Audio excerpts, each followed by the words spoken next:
Hello everyone, very very good evening to all of you जी। क्या हाल चाल भैया आप सभी लोगों के। आई होप सो आप सब लोग बहुत बढ़िया होंगे, बेहतरीन होंगे, जो एकदम मज़े में होंगे। और फार्माकोलॉजी महा इंपॉर्टेंट क्वेश्चन की सीरीज को हम लोग आज से सॉल्यूशन को आज स्टार्ट करने जा रहे हैं।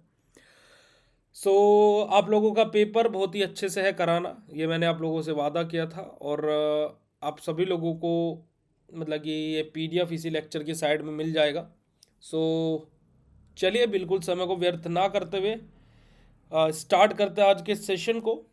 ओके जी, तो आप लोगों को मेरी वॉइस और मेरी वीडियो क्लियर हो तो चैट सेशन में कंफर्मेशन दे दीजिएगा जी। चलेगा, तो कल क्वेश्चन जान करके बहुत सारे बच्चों ने बहुत सारी गुड विशेस मुझे सेंड करी कि sir thank you so much.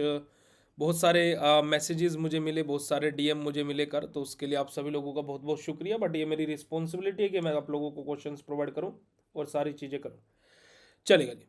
So 6 semester में हमारे 2 मार्क्स के जो क्वेश्चंस हम लोगों ने कल आपको बताए थे, तो उसमें सबसे पहला क्वेश्चन है डिफाइन हमारा कीमोथेरेपी। कि कीमोथेरेपी क्या होता है, हमें उसको डिफाइन करना है। मेरी स्क्रीन बिल्कुल क्लियरली विजिबल है क्या? और मैं आप लोगों को क्लियरली विजिबल हूँ ना? प्लीज़ चैट सेशन में कंफर्मेशन दे दीजिएगा जी। सब कुछ आपको क्लियरली विजिबल है ना? चलिएगा। देखिए, अगर कीमोथेरेपी की बात की जाए तो कीमोथेरेपी बेसिकली हमारा कहाँ पर यूज़ होता है। देखिए, कीमोथेरेपी का अगर जो बात की जाए तो मेनली हमारे कहाँ पर कैंसर में, है ना। In the case of cancer mainly chemotherapy को देखा जाए तो हमारा यूज़ होता है ना। तो chemotherapy is the chemical agent यानी कि ड्रग टू किल और inhibit the growth of micro organism और cancer cell in the body. देखिए आ गया कि कीमोथेरेपी क्या बेटा जी, हमारे एक ऐसे केमिकल एजेंट्स या फिर हमारा क्या है, कीमोथेरेपी हमारी यूज़ होती है ना, बेटा जी हमारा, या फिर कीमोथेरेपी हमारा क्या है, ऐसे केमिकल एजेंट्स या फिर ऐसे ड्रग्स का हमारा यूज़ करना जो हमारी क्या कर रही हो, किल कर रही हो यानी कि मार रही हो, या फिर इनिबिट कर रही हो किसको बेटा जी, माइक्रो ऑर्गेनिज्म को। खास करके किनको, जो हमारे कैंसर सेल्स होते हैं जो हमारी बॉडी में डेवलप होती रहती है और धीरे धीरे करके ग्रोथ करती रहती है, खास करके उनको किल कर रही है। ठीक है जी। देखिए, जैसे जैसे मैं क्वेश्चंस आपको क्लियर करता चलूँ, अगर जो आपको क्वेश्चन क्लियर होता चले बेटा जी, तो हार्ट वाला इमोजी चैट सेशन में भेजते रहिएगा। अगला क्वेश्चन हमारा बेटा जी, हमारा डिफाइन हमारा टेट्रोजेनिसिटी और हमारा कार्सियोजेनिसिटी। हमारा टेट्रोजेनिसिटी के बारे में बात करते हैं। अगर जो बात करें तो हमारा हमारा फीटल डेवलपमेंट होता है ना, जैसे प्रेग्नेंट वुमेन जो रहती है, तो हमारे बेसिकली प्रेग्नेंट वुमेन में कोई डिफेक्ट कोज कर सकती है अगर जो कोई मेडिकेशन, तो हम क्या बोलते हैं कि वो ड्रग हमारी क्या है, टेट्रोजेनिसिटी शो करेगी। यानी कि हमारा क्या है, ability of drug to cause development defects in a fetus during pregnancy. अपना कि जो हमारे नवजात शिशु रहते हैं उनमें कोई भी डिफेक्ट्स कोज कर सकती है। जैसे आपने देखा होगा कि किसी के आँख खराब होती है, किसी का मुंह टेढ़ा होता है, मतलब कि वो अलग अलग चीज़ें हमारी होती है। मैं किसी का यहाँ पर मजाक नहीं उड़ा रहा हूँ, बट ये कंडीशंस हमारी होती है। तो वो क्या होता है कि कोई ना कोई प्रेगनेंसी के दौरान मदर ने कोई ऐसी ड्रग अपनी यानी कि कोई ऐसी दवा खा ली है जो टेट्रोजेनिसिटी थी, है ना, जो टेट्रोजेनिक थी। सो दैट्स वाई जो फीटल डेवलपमेंट है उसमें क्या हो गया, एबनॉर्मलिटीज आ गई, उसमें डिफेक्ट आ गए। कार्सियोजेनिसिटी की बात की जाए तो हमारे ऐसे हमारे सब्सटेंसेस या फिर ऐसे हमारे पदार्थ यानी फिर या फिर हमारे ऐसे कंपाउंड्स जो हमारे क्या कर सकते हो, कैंसर कोज कर सकते हो, है ना। कि ability of substance to cause cancer by inducing uncontrolled cell growth. अपनी कि अनकंट्रोल्ड सेल ग्रोथ को इंड्यूस करके हमारे जो सब्सटेंसेस कैंसर कोज करा सकते हो, कैंसर कोज कराने की क्षमता होती है जिन सब्सटेंसेस में, उनको हम क्या बोलते हैं, कार्सियोजेनिक सब्सटेंस बोलते हैं, और इसको हम क्या बोलते हैं, कार्सियोजेनिसिटी बोलते हैं। बात के लिए तो हार्ट वाला इमोजी भेज दीजिएगा बेटा जी। नेक्स्ट क्वेश्चन हमारा, व्हाट इज बायोलॉजिकल क्लॉक। की बायोलॉजिकल क्लॉक क्या होता है। तो biological clock is the internal timing system of the body that regulates physiological हमारा process like sleep wake cycle हमारा, है ना, हमारा हार्मोन रिलीज हमारा, या फिर मेटाबॉलिज्म यानी कि जो हमारा क्या बेटा, हमारा जो कार्डियन रिदम हमारी जो रहती है, ये सब चीज़ें। बायोलॉजिकल क्लॉक की बात की जाए, अब जैसे फॉर एग्जांपल आप डेली 11 बजे सो जाते हो, सुबह 6 बजे आप उठ जाते हो, तो ड्यू टू सम रीज़न आज रात को आपको जागना है, बट 11 बजे कोई ना कोई कंडीशन ऐसी है, 1 या 2 मिनट के लिए ऐसा ज़रूर होगा कि आपको ऐसा लगेगा कि सो जाना चाहिए, बॉडी आपको सिग्नल दे रही है कि आप सो जाओ। जैसे आप फ़ोन चला रहे हो, फ़ोन चलाते टाइम आप 2 या 3 बजे, मान लीजिए आप 2 या 3 बजे तक डेली कोई गेम खेलते हो, या फिर अपनी गर्लफ्रेंड से, बॉयफ्रेंड से, डजेंट मैटर अबाउट डैट, कि आप 1-2 बजे तक मान लीजिए आप रात को उठते हैं डेली बेसिस पर, तो अब अचानक से आप बात कर रहे हो और आप क्या कर रहे हो कि बात कर रहे हो 2 बज गए, तो आपको अचानक से नींद कैसे आने लगती है? That was a biology part of the biological clock. आप डेली शाम को 9:15 पर इस क्लास का इंतजार क्यों करने लगते हो? क्योंकि ये भी एक पार्ट हो गया अब आपकी बायोलॉजिकल क्लॉक का कि आपको पता है कि 9:15 पर क्लास होगी, है ना?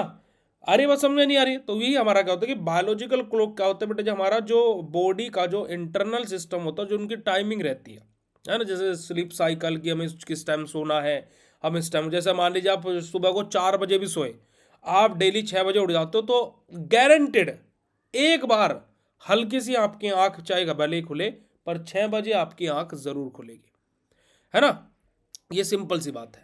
अगला क्वेश्चन बेटा जो हमारा, व्हाट इज बायोसिमिलर्स, हमारे की बायोसिमिलर क्या होता है? कि biosimilar are biological product that are highly similar to an already approved reference biologics drug. हमारी क्या, हमारा क्या बेटा, जो बायोसिमिलर्स होते हैं हमारे, ऐसे बायोलॉजिक प्रोडक्ट हमारे होते हैं जो हाईली सिमिलर यानी कि बिल्कुल एक जैसे रहते हैं, किसके बेटा जी, जो हमारे बेसिकली बायोलॉजिकल ड्रग जो हमारी ऑलरेडी है ना हमारी अप्रूव्ड है, यानी कि ऑलरेडी हमारी अवेलेबल है, with no significance difference in the safety and efficacy, कि वहां पर कोई भी हमारा सिग्निफिकेंस इफेक्ट हमें डिफरेंस नहीं देखने को मिल रहा है उनकी सेफ्टी और इफिकेसी में। तो ये हमारे क्या होता है बेटा, हमारे इन्हीं को हम क्या बोलते हैं, बायोसिमिलर्स बोलते हैं। नेक्स्ट हमारा क्वेश्चन आता है मैकेनिज्म ऑफ एक्शन ऑफ हमारा एक्लोवियर जो हमारा रहता है, उसका मैकेनिज्म ऑफ एक्शन क्या रहता है? तो एक्लोवियर के बारे में बात की जाए तो एक्लोवियर क्या करता है बेटा जी, इनिबिट करता है हमारा जो वायरल जो हमारा डीएनए सिंथेसिस होती है by getting converted into active forms हमारे, यानी कि एक्लोवियर हमारा थायोफॉस्फेट एंड ब्लॉकिंग हमारा जो वायरल डीएनए पॉलीमरेज रहता है, लीडिंग टू चेन हमारा टर्मिनेशन। क्या बात बोलेगी बेटा जी? एक्लोवियर क्या करता है कि जो हमारा वायरल डीएनए सिंथेसिस है उसको इनिबिट करता है। कैसे भी इनिबिट करता है? क्या करता है, सबसे पहले हमारा ये एक्टिव फॉर्म बनाता है किसके बेटा, अपने एक्लोवियर हमारा जो ट्राइफॉस्फेट जो रहता है उसकी फॉर्मेशन करता है ना? एक्लोवियर ट्राइफॉस्फेट की फॉर्मेशन करता है, जहां से फिर ये क्या करता है, जो डीएनए है ना, वायरल डीएनए है, उसके पॉलीमरेज को क्या करता है, इनिबिट करता है ना? और जिसकी वजह से हमें क्या देखता है, चैन टर्मिनेशन हमें देखने को मिलती है। तो that's why this is the mechanism of action of acyclovir अपने। ठीक है जी। अगला क्वेश्चन बेटा हमारा, एक्यूट और क्रोनिक टॉक्सिसिटी क्या होती है? एक्यूट टॉक्सिसिटी यानी कि देखो, जहां पर भी टर्म एक्यूट आ रहा हो उसका मतलब होता है कि वो चीज हमारी शॉर्ट टाइम के लिए, जैसे फॉर एग्जांपल आपका प्यार जो है वो एक्यूट है, एक्यूट मतलब कि वो कुछ समय के लिए चलेगा। आपका प्यार क्रोनिक है यानी कि वो क्या है, लंबे समय तक चलेगा। तो अब आप बताइए कि आपका प्यार एक्यूट है, क्रोनिक है? ठीक है जी। तो क्या है कि आप ऐसे, अब देखिए जब आप ऐसे टर्म्स में बात करते हैं ना, तो आपको चीज़ें क्या है कि हैबिचुअल हो जाती है ना, कि थोड़ा सा आपको क्या है, मज़ा आने लगता है चीज़ों को करने में। आप ऐसी ऐसी टर्म्स का यूज़ किया करें, तो आप उससे आज पूछिएगा जब आप रात को बात करेंगे कि तेरा प्यार मेरे लिए एक्यूट है या क्रोनिक है। ठीक है जी। चलिएगा, तो एक्यूट टॉक्सिसिटी के बारे में बात करते हैं। एक्यूट टॉक्स, राधे राधे बेटा जी। एक्यूट टॉक्सिसिटी क्या होते हैं बेटा जी, हमारा adverse effect seen after a single dose और short time exposure of a drug. कि हमारा क्या है कि वो टॉक्सिसिटी जो हमें क्या है, या तो सिंगल डोज पर या फिर शॉर्ट टर्म एक्सपोजर में ही देखने को मिल जाए, उसको हम क्या बोलते हैं बेटा जी, हमारा एक्यूट टॉक्सिसिटी बोलते हैं। क्रोनिक टॉक्सिसिटी यानी कि adverse effect can seen after long time और हमारा repeated exposure to the drug, कि हम लोग लंबे समय तक हमारा क्या है बेटा जी, हमारा यूज कर रहे हैं, हमारा किसको बेटा जी, हमारा लंबे समय तक हम किसी ड्रग को यूज कर रहे हैं, या फिर बहुत लंबे समय के बाद में हमें क्या है कि हमारा जो ड्रग हम यूज कर रहे थे उसका एडवर्स इफेक्ट देखने को मिला। तो ये हमारा क्या जाता है, क्रोनिक टॉक्सिसिटी के अंतर्गत आ जाता है। ओके जी, क्लियर है बात? तो चैट सेशन में कंफर्मेशन दे दीजिएगा, है ना? चलेगा।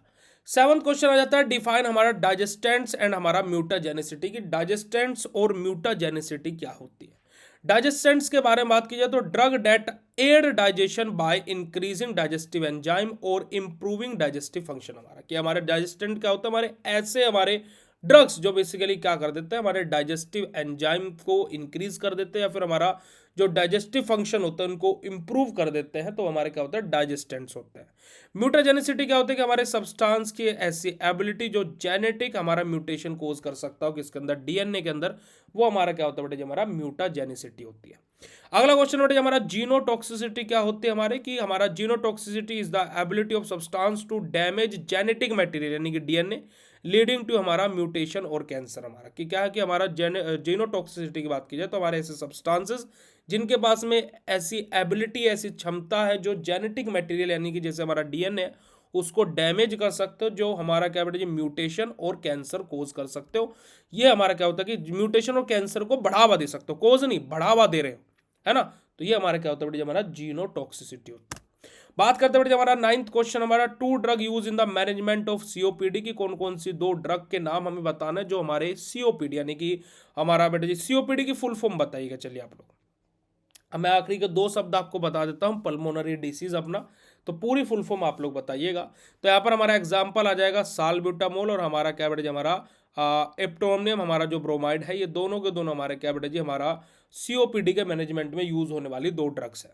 हमारा क्रोनोफार्माकोलॉजी क्या होता है कि chronopharmacology is the study of how the effect of drug change according to biological timing, और हमारा क्या बेटा जो हमारा सर्केडियन जो हमारी रिदम रहती है, यानी कि जो हमारे क्या जो सॉरी माफ कीजिएगा हमारा जो हाँ सर्केडियन जो हमारी रिदम रहती है।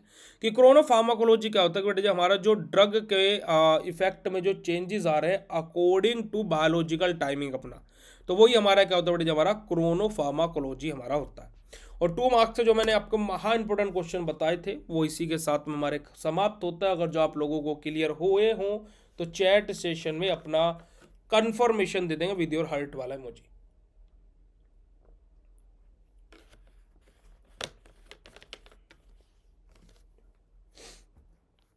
फटाक से चैट सेशन में कंफर्मेशन दे देंगे बेटा जी विद योर हार्ट वाला इमोजी। फिर हम लोग बात करते हैं हमारे 7 और 10 मार्क्स के क्वेश्चन में, जिसमें सबसे पहला क्वेश्चन है हमारा, what do you mean by sexual transmitted disease and also explain about the aetiology and treatment. हमारा कि सेक्सुअल ट्रांसमिटेड डिसीज क्या होता है, क्रोनिक ऑब्स्ट्रक्टिव पल्मोनरी डिसीज, बहुत अच्छे। सेक्सुअल ट्रांसमिटेड डिसीज के बारे में बात की जाए तो सेक्सुअल ट्रांसमिटेड डिसीज ऐसा नहीं कि आप पहली बार पढ़ रहे हो, या आप लोगों ने पहले भी पढ़ा हुआ है। B pharma second semester pathophysiology की यूनिट नंबर 5 में आप लोग सेक्सुअल ट्रांसमिटेड डिसीज के बारे में पढ़ के आए हो। तो sexual transmitted disease are infections हमारा that are primarily transmitted through sexual contact, यानी कि हमारा देखो सेक्सुअल ट्रांसमिटेड डिसीज के बारे में बात की जाए तो सेक्सुअल ट्रांसमिटेड डिसीज बेटा जी क्या होती है। देखिए सेक्सुअल ट्रांसमिटेड डिसीज हमारा बेटा ऐसा एक बेसिकली हमारा इन्फेक्शन हमारी डिसीज होती है जहां पर जो हमारे जो ये ट्रांसफ्यूज हो रही है यानी कि ट्रांसमिट हो रही है, ठीक है ठीक है जी। हमारा क्या है कि जो हमारी जो डिसीज है वो क्या हो रही है कि एक दूसरे के साथ में ट्रांसफर हो रही है by the help of sexual contact. हमारा कि हम लोग जैसे किसी के वर्जाइनल कॉन्टैक्ट में आ रहे हैं या फिर एनल कॉन्टैक्ट में आ रहे हैं या फिर ओरल कॉन्टैक्ट में आ रहे हैं, सो उस इन सब चीज़ों की वजह से हमारे क्या बेटा सेक्सुअल ट्रांसमिटेड डिसीज हमें हो सकती है विद एन इन्फेक्टेड पर्सन। कि मान लीजिए अब ऐसा नहीं कि भाई मान लीजिए आप किसी पर्सन के साथ में सेक्स कर रहे हो और उसको कि उस सेक्स करने से सेक्सुअल ट्रांसमिटेड डिसीज हो जाती है, नहीं ऐसा नहीं है। जैसे फॉर एग्जाम्पल मैं अपने पार्टनर के साथ में सेक्सुअली कॉन्टैक्ट कर रहा हूँ, तो इट दैट्स द कंडीशन कि अगर जो मैं मेरे को कोई सेक्सुअल ट्रांसमिटेड डिसीज है तो it was a higher chances कि वो मेरे पार्टनर में भी ट्रांसफर हो जाएंगे। इफ मेरे पार्टनर में एक सेक्सुअल ट्रांसमिटेड डिसीज है तो वो हायर चांसेस है कि वो मेरे अंदर भी ट्रांसफर हो जाएंगे। तो ये बात हो रही है। अगर जो दोनों में से किसी को कोई भी सेक्सुअल ट्रांसमिटेड डिसीज है ही नहीं तो भाई वहां पर कोई मतलब ही नहीं है उस चीज का। सो अगर जो कोई भी पर्सन इन्फेक्टेड है दोनों में से, सो हमारा वो कंडीशन हो गया, अदरवाइज नहीं, ठीक है जी।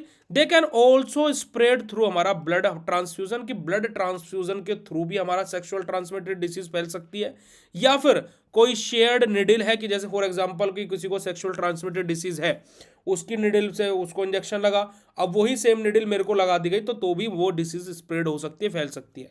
और फ्रॉम मदर टू चाइल्ड हमारा ड्यूरिंग प्रेगनेंसी और चाइल्ड बर्थ, की मदर को अगर जो कोई भी सेक्सुअल ट्रांसमिटेड डिसीज है तो ये भी हायर चांसेस है कि वो जो बेबी है जो चिल्ड्रन है उसमें भी वो ट्रांसमिट हो जाए, उसको भी वो हो जाए वो बीमारी, वो जो डिसीज है वो उसमें भी ट्रांसफर हो जाए।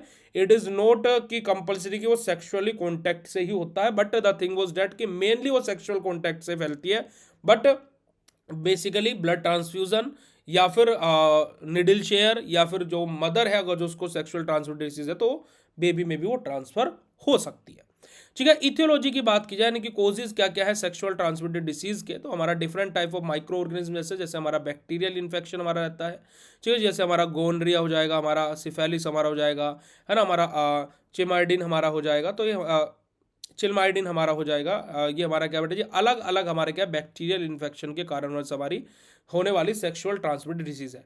वायरल इन्फेक्शन के द्वारा हो सकते हैं, जैसे HIV के द्वारा एड्स हो सकता है हमारा, है ना। हमारा हाइप्रेस, हमारा जो सिंप्लेक्स वायरस होता है, यानी कि HSV के द्वारा हमारा जो जेंटल हैप्रिस है वो देखने को मिल सकता है। या फिर ह्यूमन जो हमारा पैलोमा वायरस जो हमारा रहता है, यानी कि HPV के द्वारा बेटा जो हमारा जेंटल वार्टस देखने को मिल सकता है। या फिर कोई पैरास्टाइक जो इन्फेक्शन है, यानी कि उसके जैसे हमारा ट्राई क्रोनेसिस हमें देखने को मिल सकता है। तो अलग अलग हमारी डिसीज है जो अलग अलग कारण से हो सकती है। अब यहाँ पर रिस्क फैक्टर क्या क्या आ सकते हैं सेक्सुअल ट्रांसमिटेड डिसीज की वजह, अगर जो मल्टीपल सेक्सुअल पार्टनर के साथ में, यानी कि मतलब कि अलग अलग पार्टनर्स के साथ में सेक्सुअल ट्रांस मतलब कि सेक्स किया जा रहा है, सो ये कंडीशन हो सकती है। जैसे फॉर एग्जांपल आपने देखा होगा कि जो रेड लाइट एरियाज रहते हैं, जहाँ पर जो प्रोस्टिट्यूट्स जो रहती है, उनके पास में एक सर्टिफिकेट होता है। सर्टिफिकेट क्या हो गया कि उनको कोई भी सेक्सुअल ट्रांसमिटेड डिसीज नहीं है ना। खास करके HIV एड्स ये सब उनके पास में सर्टिफिकेट रहते हैं। बोला जाता है ना कि मेरे पास सर्टिफिकेट है ना, मेरे पास लाइसेंस है। तो वो लाइसेंस क्या है कि वो उनका बॉडी का चेकअप हुआ है कि उनको कोई भी सेक्सुअल ट्रांसमिटेड डिसीज नहीं है। अब आप खुद देखिए कि एक प्रोस्टिट्यूट के साथ में मतलब कि उनका डेली भाई ये उनका वर्क है, मैं किसी को यहाँ पर डीबेम या फिर कुछ नहीं करना चाहूँगा, बिकॉज जो भी चीज़ है तो वो बेसिकली क्या चीज़ है कि अब उनके पास में उनको लाइसेंस मिलता है, उनका बॉडी चेकअप होता है, सारी चीज़ें होती है। डेट वॉज द रीज़न कि उनको की सेक्स करने के लिए उनको परमिशन मिलती है। अदरवाइज आप देखिएगा कि एक अगर जो जो प्रोस्टिट्यूट है जिसको HIV एड्स हुआ है, तो उनके साथ में जितने भी लोग कॉन्टैक्ट में आएंगे उनको भी HIV एड्स हो जाएगा। अब हमारे इंडिया में अलग अलग कैंपेन रन होते हैं HIV एड्स कंट्रोल प्रोग्राम, जो कि आप लोग आपका social and preventing pharmacy 8th semester में आप आकर के पढ़ेंगे। तो बेसिकली सारी की सारी चीज़ें होती है। तो रिस्क फैक्टर क्या होता है कि अगर जो मल्टीपल सेक्सुअल पार्टनर्स के साथ में, यानी कि मल्टीपल पार्टनर के साथ में सेक्सुअली कनेक्ट कर रहे हैं, तो हमें सेक्सुअल ट्रांसमिटेड डिसीज हो सकती है। अगर जो हम अनप्रोटेक्टेड सेक्स कर रहे हैं, we are not using the protection, we are not using the during the sex, we are not using the protection, तो हमारा सेक्सुअल ट्रांसमिटेड डिसीज क्या है, ट्रांसमिट हो सकती है।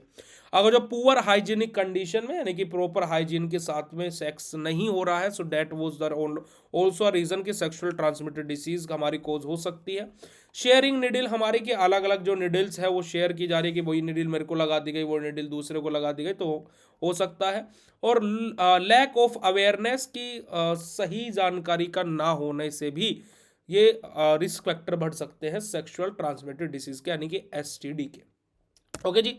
क्लिनिकल फैक्टर्स के बाद में बात करते हैं, सिम्टम्स के बारे में बात करते हैं। तो हमारा क्या बेटा ये हमारा क्या है, जेंटल हमारा अल्सर्स और हमारा सोर्स हमें यहाँ पर देखने को मिलेंगे। एबनॉर्मल डिस्चार्ज हमें देखने को मिलेगा कि कभी भी डिस्चार्ज हो सकता है ना, मेल और फीमेल दोनों के अंदर ये चीज़ हो सकती है।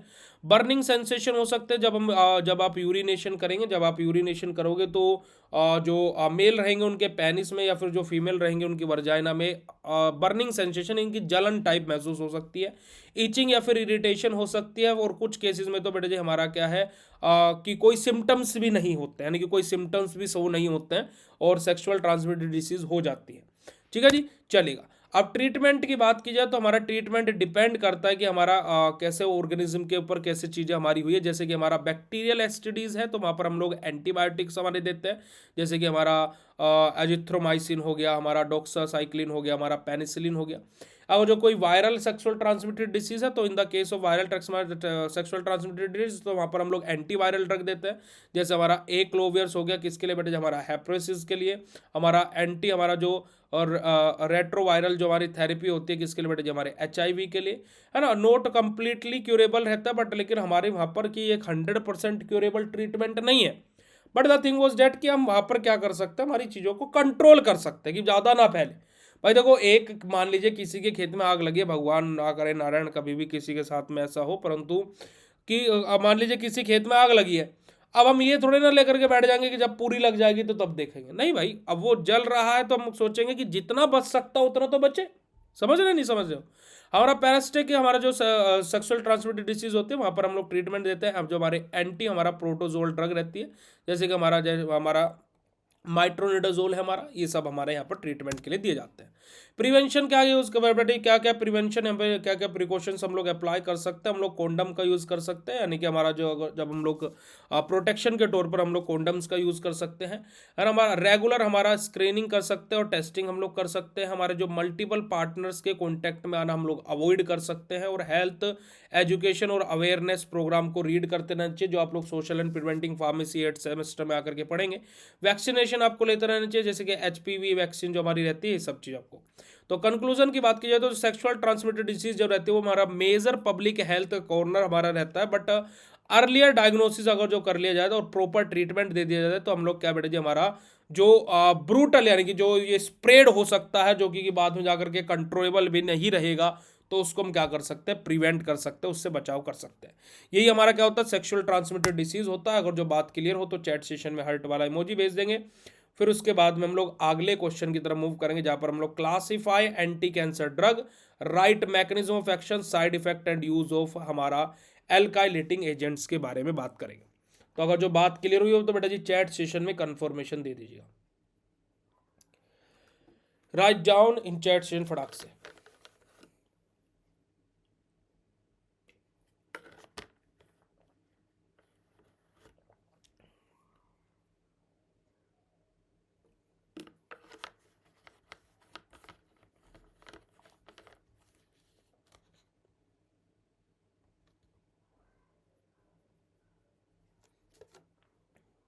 बेटा PDF सारी अच्छी होती है, तुम्हें हमेशा समझ में आता है, ये क्या बात हुई कि आज PDF अच्छी है।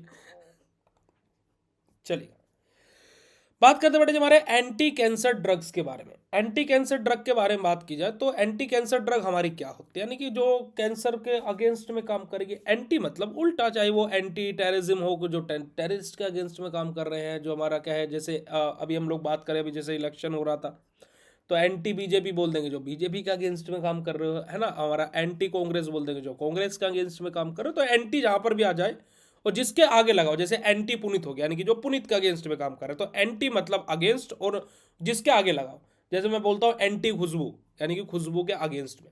जैसे एंटी जयंत, यानी एंटी जयंत यानी कि जयंत के अगेंस्ट में। एंटी दिशा यानी कि दिशा के अगेंस्ट में, ठीक है जी। तो यानी कि जो उसके विपरीत काम करेगा, जैसे कैंसर एंटी कैंसर है तो जो कैंसर के अगेंस्ट में काम करेगा, है ना जी। तो हमारा देखिए एंटी कैंसर ड्रग के क्लासिफिकेशन की बात की जाए तो classify of anti cancer drug, तो यहाँ पर हमारा क्या जाएंगे, एल्काइलेटिंग एजेंट आ जाएंगे, हमारे जो एंटी हमारा मेटाबोलाइट्स आ जाएंगे, हमारे एंटी हमारा जो ट्यूमर जो एंटीबायोटिक्स रहती है वो हमारी आ जाएंगे। तो यहाँ पर अलग अलग हमारा क्लासिफिकेशन रहेगा, ठीक है। अब जैसे हमारा एंटी जो हमारा एल्काइलेटिंग एजेंट्स होते हैं, यहाँ पर हमारा सबसे बेस्ट एग्जाम्पल हमारा क्लोरोफोस्फामाइड का, सबसे बेस्ट एग्जाम्पल बेटे जो हमारा क्लोरोफोस्फामाइड का, ठीक है। हमारा यहाँ पर क्लोरम हमारा ब्यूक्लिल हमारे भी रहेगा। ये सारी की सारी कंडीशंस हमारी, हमारा अलग अलग क्लासिफिकेशंस है एंटी कैंसर ड्रग का, और जो आप यहाँ पर देखेंगे हमारे यहाँ पर प्लांट एल्कोलॉइड्स हमारे आ जाएंगे, ठीक है जी, जो कि हमारा क्या है म्यूटेनिक हमारा इनिबिटर्स हमारे रहते हैं, कुछ हॉर्मोन्स और हमारे क्या है एंटागोनिस्टिक्स हमारे आ जाएंगे, हमारे टारगेटेड थेरेपी भी हमारी आ जाएगी। तो हमारा ये अलग अलग एग्जाम्पल विद देयर ड्रग यहाँ पर लिया गया है एंटी कैंसर ड्रग का, ठीक है जी। आप इसको चार्ट फॉर्मेट में भी बना सकते हो, और मेरे अकॉर्डिंग चार्ट प्लस ऐसे दोनों तरीके से आप लिखिएगा तो ज़्यादा अच्छा है। अब एल्काइलेटिंग एजेंट का क्या मैकेनिज्म होता है ना। एल्काइलेटिंग एजेंट के बारे में बात करें तो alkylating agent act by adding alkyl group to DNA, leads to हमारा क्या बेटा जी, हमारा cross link of DNA standards, हमारे एबनॉर्मल बेस हमारा पेयरिंग हमारा, और इनिबिट कर देते हैं DNA रेप्लिकेशन को और हमारा ट्रांसक्रिप्शन को। क्या बात बोलेगी बेटा जी, देखो एल्काइलेटिंग एजेंट क्या करते हैं, हमारा कैसे एक्ट करते हैं, हमारा जो एल्काइल ग्रुप होता है ना, कहाँ पर हमारे DNA में ऐड करते हैं। अब एल्काइल ग्रुप को जब ये एल्काइलेटिंग एजेंट एल्काइल ग्रुप को DNA में ऐड करते हैं तो वहां से क्या होता है, हमारा DNA स्टैंडर्ड्स का क्रॉस लिंकेज हो जाता है। DNA स्टैंडर्ड्स का क्या हो जाता है, क्रॉस लिंकेज। अब DNA स्टैंडर्ड का जब क्रॉस लिंकेज होता है तो वहां पर हमारा क्या होता है, एबनॉर्मल पेयरिंग हमें देखने को मिलती है। अब जब ये एबनॉर्मल पेयरिंग हो जाते हैं तो वहां से हमारा क्या होता है, जो DNA का रेप्लिकेशन और जो उसका ट्रांसक्रिप्शन वो हमारा क्या हो जाता है, इनिबिट हो जाता है। यानी कि क्या, जो एल्काइलेटिंग एजेंट है वो जो एल्काइल ग्रुप है उसको DNA के साथ में ऐड करते हैं, जहां से हमारा क्या हो जाता है, क्रॉस लिंकेज हो जाते हैं DNA स्टैंडर्ड्स की, जिस वजह से हमारा क्या होता है, एबनॉर्मल हमारा बेस पेयरिंग हमें देखने को मिलती है। अब एबनॉर्मल बेस पेयरिंग होने की वजह से हमारे क्या होता है, जो DNA का जो रेप्लिकेशन है और जो उसका ट्रांसक्रिप्शन है वो हमें इनहिबिट होता हुआ दिखाई देता है। ठीक है जी। अल्टीमेटली यहाँ पर क्या होता है बेटा, हमारा कोजिंग सेल डेथ हमारा, कि अल्टीमेटली हम यहाँ से क्या कर रहे हैं कि सेल डेथ को कोज करा रहे हैं, नहीं कि हमारा साइटोटॉक्सिक इफेक्ट हमारा ऐसे शो हो रहा है। और स्पेशली हमारा क्या पर हमारा रैपिड डिवाइडिंग हमारा कैंसर सेल, कि हमारा क्या करता है स्पेशली रैपिडली क्या करता है बेटा जी, हमारा ये कैंसर सेल को क्या है बेटा जी डिवीजन करता रहता है, यानी कि कैंसर सेल को हमारा क्या है तोड़ता रहता है। ठीक है जी, है ना, क्या करता क्या करता है बेटा जी, हमारे कैंसर सेल को क्या करता रहता है तोड़ता रहता है, ब्रेक डाउन करता रहता है। अब इसके यूज एल्काइलेटिंग एजेंट के यूजेस की बात की जाए, जैसे कि हमारा क्या लुकेमिया में हमारा, ठीक है जी, हमारा लायोफेमिया में हमारा, है ना, ब्रेस्ट कैंसर में हमारा, और सबसे ज़्यादा कॉमन हमारा ब्रेस्ट कैंसर फीमेल्स के अंदर बहुत ज़्यादा कॉमन हो गया अभी, है ना, रेयर कंडीशन नहीं है, कॉमन कंडीशन है कि कैंसर होगा ज़्यादातर फीमेल्स में, ब्रेस्ट कैंसर ही अब देखने को मिलता है। ठीक है ना, हमारा क्या बेटा हमारा ओवेरियन कैंसर हमें देखने को मिलता है, फिर हमारा मल्टीपल हमारा मायलोमा हमें देखने को मिलता है। इन सब कंडीशन में हमारे एल्काइलेटिंग एजेंट्स का यूज किया जाता है। एडवर्स इफेक्ट क्या होते हैं हमारे या फिर साइड इफेक्ट क्या होता है एल्काइलेटिंग एजेंट के, हमारा जो बोन मैरो है वो सस्पेंशन हमें देखने को मिल सकता है, यानी कि अनीमिया, फिर लुकोपीनिया हमें यहाँ पर देखने को मिल सकता है, नोजिया और वोमेटिंग देखने को मिल सकती है, हेयर लॉस, है ना, जैसे आपने देखा होगा जब कीमोथेरेपी होती है तो हेयर लॉस होते हैं हर किसी के, है ना, तो वो चीज़ें हमारी। ठीक है जी, तो ये सब के सब है ना, increase risk of secondary cancer हमारा, कि दूसरा कैंसर होने के रिस्क भी बढ़ सकते हैं। ये भी बात ध्यान रखिएगा कि एक कैंसर को तो हम ठीक कर रहे हैं, साथ ही साथ दूसरा कैंसर होने के भी चांसेस हो सकते हैं। ये एडवर्स इफेक्ट है हमारा एल्काइलेटिंग एजेंट का, जो कि एंटी कैंसर के तौर पर यूज किया जाता है। ठीक है जी, चलेगा। तो एंटी कैंसर एल्काइलेटिंग एजेंट के कंक्लूजन की बात की जाए तो एल्काइलेटिंग एजेंट हमारे क्या इंपोर्टेंट होते हैं एंटी कैंसर ड्रग, जो कि एक्ट करता है बेटा जो हमारे डीएनए को डैमेज करके, है ना, हमारा, but there are uses is limited by serious toxic effect हमारा, कि इनकी सीरियस, अब देखो कितना सीरियस है कि दूसरे तरीके का भी कैंसर हो सकता है, इससे ज्यादा और सीरियस बात क्या हो सकती है ना, इससे ज्यादा और सीरियस क्या हो सकता है, तो इनका क्या लिमिटेड यूज किया जाता है, इनके टॉक्सिक इफेक्ट क्या है कि बहुत ज्यादा सीरियस होने की वजह से। ठीक है जी, और स्पेशली बोन मैरो सप्रेशन हमें देखने को मिलता है कि अनीमिया भी हो सकता है हमारा, है ना, हमारा लुकोपीनिया भी हो सकता है कि बोन मैरो का सप्रेशन हो रहा है, कि हमारी जो ब्लड सेल्स है वही नहीं सही से बन पाएगी, तो इस वजह से इनका क्या लिमिटेड यूज किया जाता है जो हमारा एल्काइलेटिंग एजेंट होता है। अगर जो बात क्लियर हो तो चैट सेशन में कंफर्मेशन देंगे जी। फिर हम लोग अगले क्वेश्चन की तरफ मूव करेंगे, हमारा illustrate with suitable example the various type of immunostimulant and immunosuppressant drug के बारे में, कि इम्यूनोस्टिमुलेंट जो हमारी और इम्यूनो जो सप्रेसेंट ड्रग होती है उनके बारे में हम लोग बात करेंगे।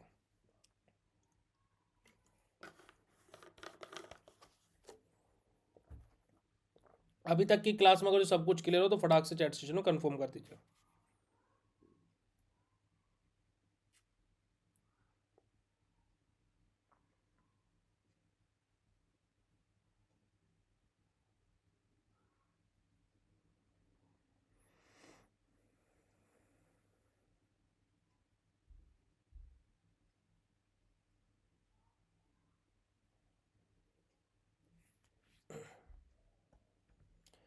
एडमिट कार्ड आपका कल आ जाएगा या फिर परसों, तो 100% आ ही जाएगा, चलेगा। इम्यूनोस्टिमुलेंट्स और इम्यूनोसप्रेसेंट्स के बारे में बात होगी। तो drug that modify the immune system are of two type, कि हमारा जो इम्यून सिस्टम है उसको मॉडिफाई कर दे जो ड्रग्स, या तो इम्यून सिस्टम को सप्रेस कर दे, कि उसको क्या कि दबा दे, कि कम कर दे, या फिर उसको क्या कर दे स्टूमुलेट कर दे, कि उसकी एक्टिविटी को और बढ़ा दे, है ना, कि उसकी एक्टिविटी को और क्या बेटा जी और एक तरीके से इनहांस कर दे, कि बढ़ा दे।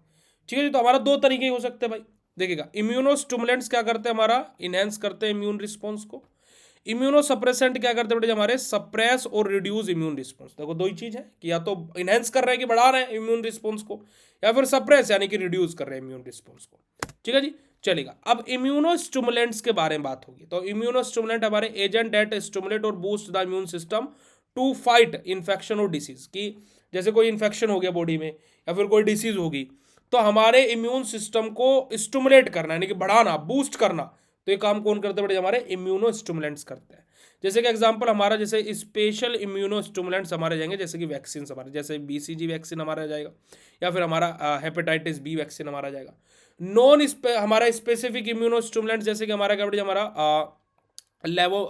लेवोमिसेलो हमारा आ जाएगा, या फिर हमारा क्या बेटे हमारा कुछ इन्फेक्शंस हमारे जो यहाँ पर आ जाएंगे, या फिर बायोलॉजिकल एजेंट्स हमारे जो हमारा साइटोकाइंस रहेंगे, जैसे कि हमारा जो हमारा कॉलोनी हमारा जो स्टिमुलेंट फैक्टर जैसे हमारा रहते हैं, हमारा GCSF हमारा जो रहता है, या फिर जो हमारा इंटर हमारा ल्यूकिन्स जो हमारे रहेंगे, यानी कि IL-2 जो हमारे रहेंगे, ये हमारे क्या रहेंगे, बायोलॉजिकल एजेंट्स रहेंगे जो हमारे क्या है एज एन इम्यूनो स्टिमुलेंट के तौर पर हमारे काम करते हैं। ठीक है जी। अब इनका यूज कहाँ पर किया जाता है, जैसे कि हमारा इम्यून डिफिशियंसी है ना, अगर जो क्या है कि हमारा इम्यून सिस्टम जो है वो उतना रिस्पॉन्स नहीं कर रहा है ना जी, तो हमारा की इम्यून डिफिशियंसी के ट्रीटमेंट में हम लोग इनका उपयोग करते हैं। कैंसर थेरेपी में हमारा यूज करते हैं, और जो क्रोनिक इन्फेक्शन होते हैं, यानी कि ऐसे इन्फेक्शन जो लंबे समय तक हो सकते हैं, है ना जी, तो उस कंडीशन में हमारा इम्यूनो स्टिमुलेंट्स का उपयोग किया जाता है। ठीक है जी। अब बात आ जाती है इम्यूनो सप्रेसेंट्स के बारे में। तो इम्यूनो सप्रेसेंट्स क्या करते हैं बेटे, हमारा जो इम्यून रिस्पॉन्स है उसको सप्रेस करने का, यानी कि रिड्यूस करने का, डिक्रीज करने का काम करता है। तो drug that suppress immune response mainly use to prevent हमारा ट्रांसप्लांट रिजेक्शन एंड हमारा ट्रीट हमारा जो ऑटो इम्यून डिसीज होते हैं, जो हमारी जो ऑटो इम्यून डिसीज होती है उनको ट्रीट करने के लिए, या फिर जो ट्रांसप्लांट जो रिजेक्शन है उससे प्रिवेंट करने के लिए बेटे जी हमारा इम्यूनो सप्रेसेंट का उपयोग किया जाता है। ठीक है जी। जैसे कि हमारा यहाँ पर आप एग्जाम्पल देख सकते हो, example type of with example हमारे यहाँ पर है। जैसे कि हमारा पहला एग्जाम्पल है क्या बेटे जी, हमारा कैल्शियम हमारा इनिबिटर जो हमारे रहते हैं, यहाँ पर हमारा क्या है साइक्लोपोरिन हमारा, और हमारा टर्कोलिम हमारे क्या है यहाँ पर एग्जाम्पल हमारे आ जाएंगे। जैसे कि हमारा क्या है कोर्टिकोस्टेरॉइड्स है ना जी, हमारा हमारा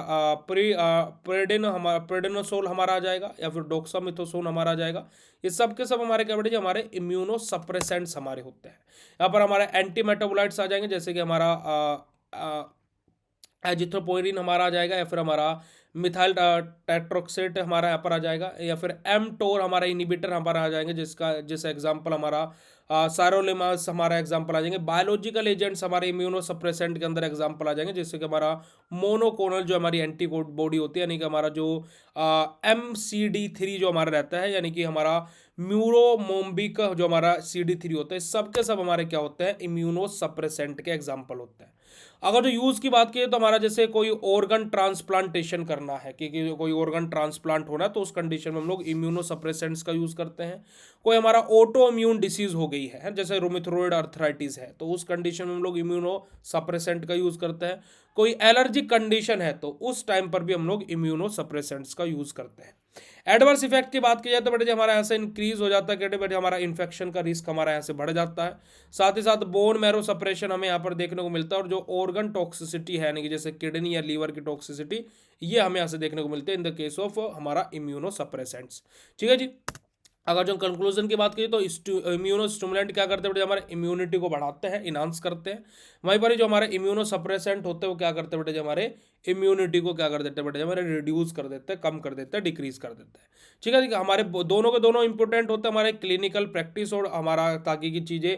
अब देखो ऐसा नहीं कि इम्यूनो सप्रेसेंट जो है कि वो सप्रेस कर दे रहे तो गलत है, नहीं, हमारी वो कंडीशन वैसी कि भाई हमें कोई ट्रांसप्लांट करना है कोई ऑर्गन, अब बॉडी क्यों बोलेगी कि भाई नहीं नहीं नहीं नहीं, बॉडी तो उसका अगेंस्ट में काम करने लगी, नहीं ये हमारे बॉडी का पार्ट नहीं, इसको भगाओ भगाओ भगाओ भगाओ।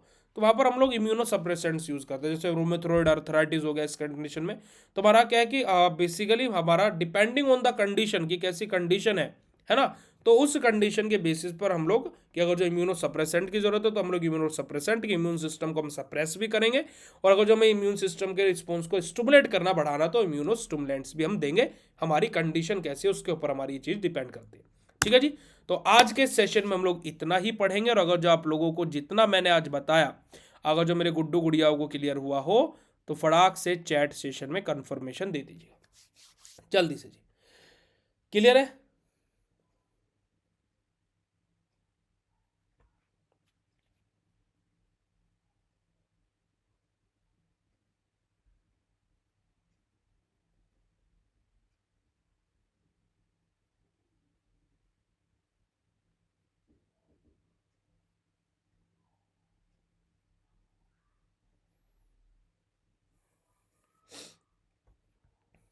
क्लियर है बेटे जी बात?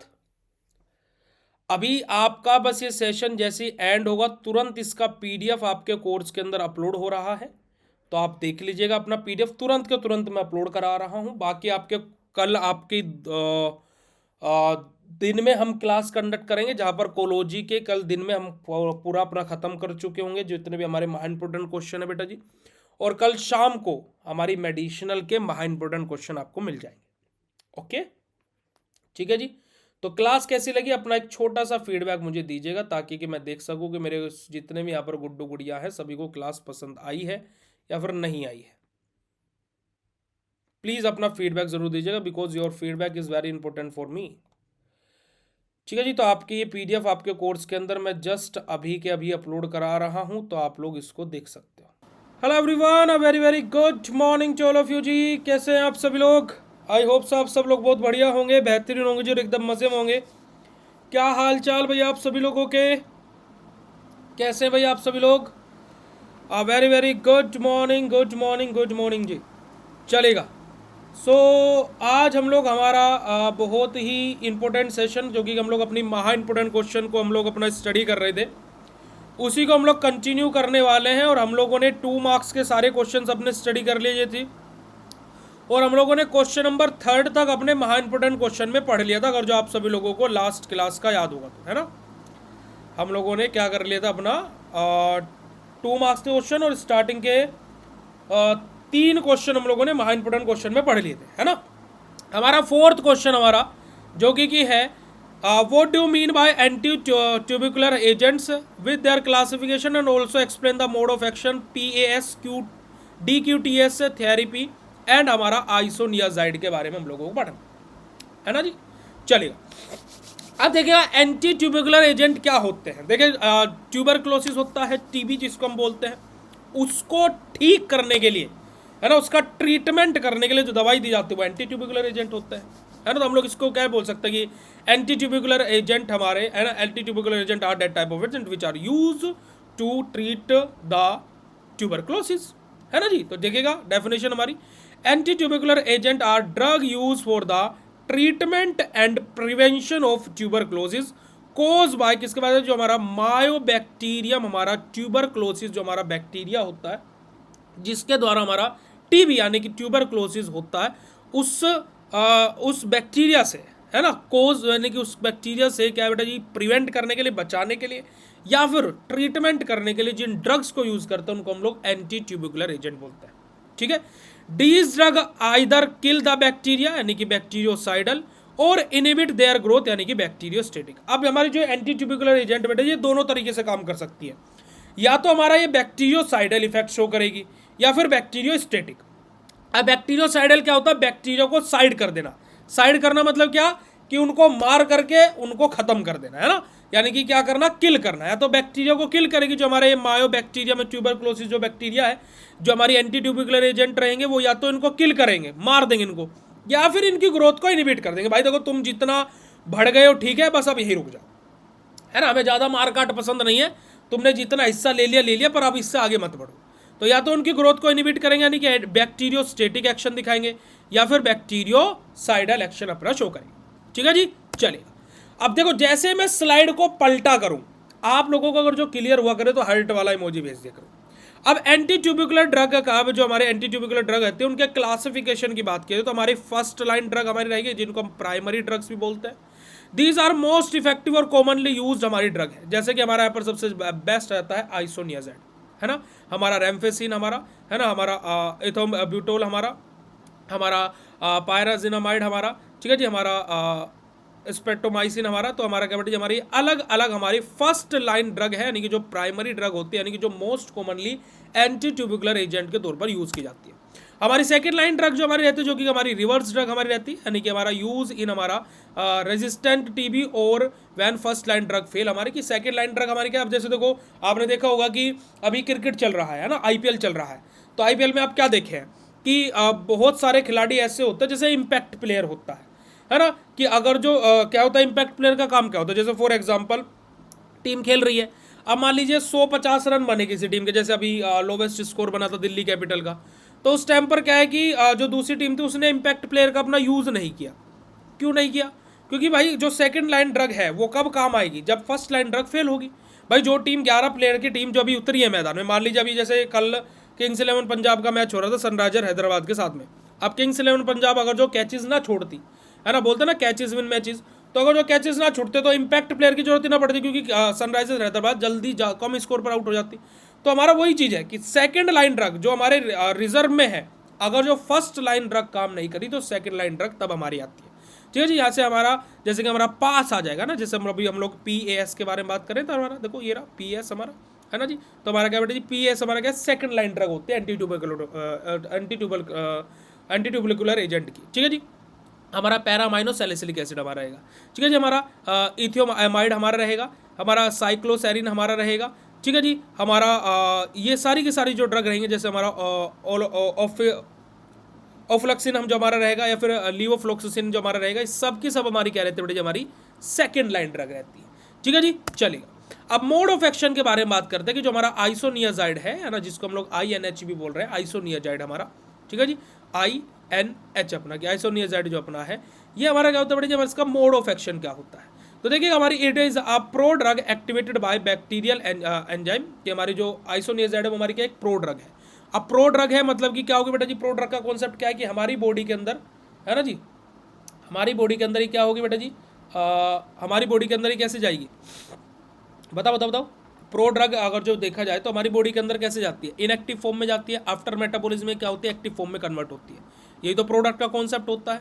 ठीक है। कैटालाइज हमारा यहाँ पर क्या रहेगा बेटा जी, हमारा जो पेरोक्सीडेज जो हमारा एंजाइम रहेगा, है ना, कि हमारा जो एक्टिवेट होगी किसके द्वारा होगी, बैक्टीरियल एंजाइम के द्वारा, जो कि हमारा जैसे एंजाइम यहाँ पर क्या रहेगा, पेरोक्सीडेज जो एंजाइम रहेगा वो हमारे आइसोनियाजाइड को क्या करेगा, एक्टिवेट करेगा। ये क्या करते हैं, इनिबिट करते हैं हमारा जो मायोकोकेलिक जो एसिड रहता है उनकी सिंथेसिस को इनिबिट करते हैं। ठीक है जी। वहाँ से क्या होता है, which are essential component for the हमारा मायोबैक्टीरियल सेल वॉल, कि हमारा जो मायोकोकेल जो एसिड होता है, ये हमारा जो मायो बैक्टीरियल सेल वॉल होती है उसकी उसकी कॉम्पोजिशन के लिए, है ना, सेल वॉल की कॉम्पोजिशन के लिए एक असेंशियल यानी कि एक महत्वपूर्ण रोल प्ले करता है। अब क्या होगा कि जब बैक्टीरिया की सेल वॉल ही नहीं बनेगी, उसी को हम इनिबिट कर देंगे तो बैक्टीरिया बनेगा कैसे। ठीक है। अब यहाँ से क्या होगा बेटे जी, हमारा क्या है कि जो सेल वॉल है उसका डिस्ट्रक्शन हमारा, यानी कि उसको डिस्ट्रॉय कर दिया जाएगा, तो जो बैक्टीरियोसाइडल इफेक्ट है वो हमें यहाँ से शो हो जाएगा। बैक्टीरियोसाइडल इफेक्ट यानी कि आइसोनियाजाइड कैसा इफेक्ट शो करेगा, बैक्टीरियोसाइडल, यानी कि बैक्टीरिया को किल करने का काम करेगा। ठीक है जी। हाईली इफेक्टिव रहता है जब हमें क्या बेटा जी, हमारा रैपिडली डिवीजन, हमारा TB जो हमारा बैकलाई जो हमारी रहती है, अगर जो उनका रैपिडली डिवीजन हो रहा हो, तो उस कंडीशन में जो आइसोनियाजाइड है वो हाईली इफेक्टिव ड्रग के तौर पर काम करता है। आइसोनियाजाइड कैसा था बेटा जी, हमारा फर्स्ट लाइन ड्रग था, है ना। आप लोग अगर जो देखोगे तो आइसोनियाजाइड क्या था बेटा जी, हमारा फर्स्ट लाइन ड्रग था। आ रही बात समझ में, यस और नो, है ना जी। अब जैसे हमारा पैरामाइनो सैलिसिलिक एसिड के बारे में बात करेंगे, यानी कि PAS के बारे में बात करेंगे, तो हमारा स्ट्रक्चरली सिमिलर रहता है बेटा जी, हमारा PABA के, यानी कि पैरा अमाइनो जो बेंजोइक एसिड रहता है उसके स्ट्रक्चरली हमारा सिमिलर रहता है।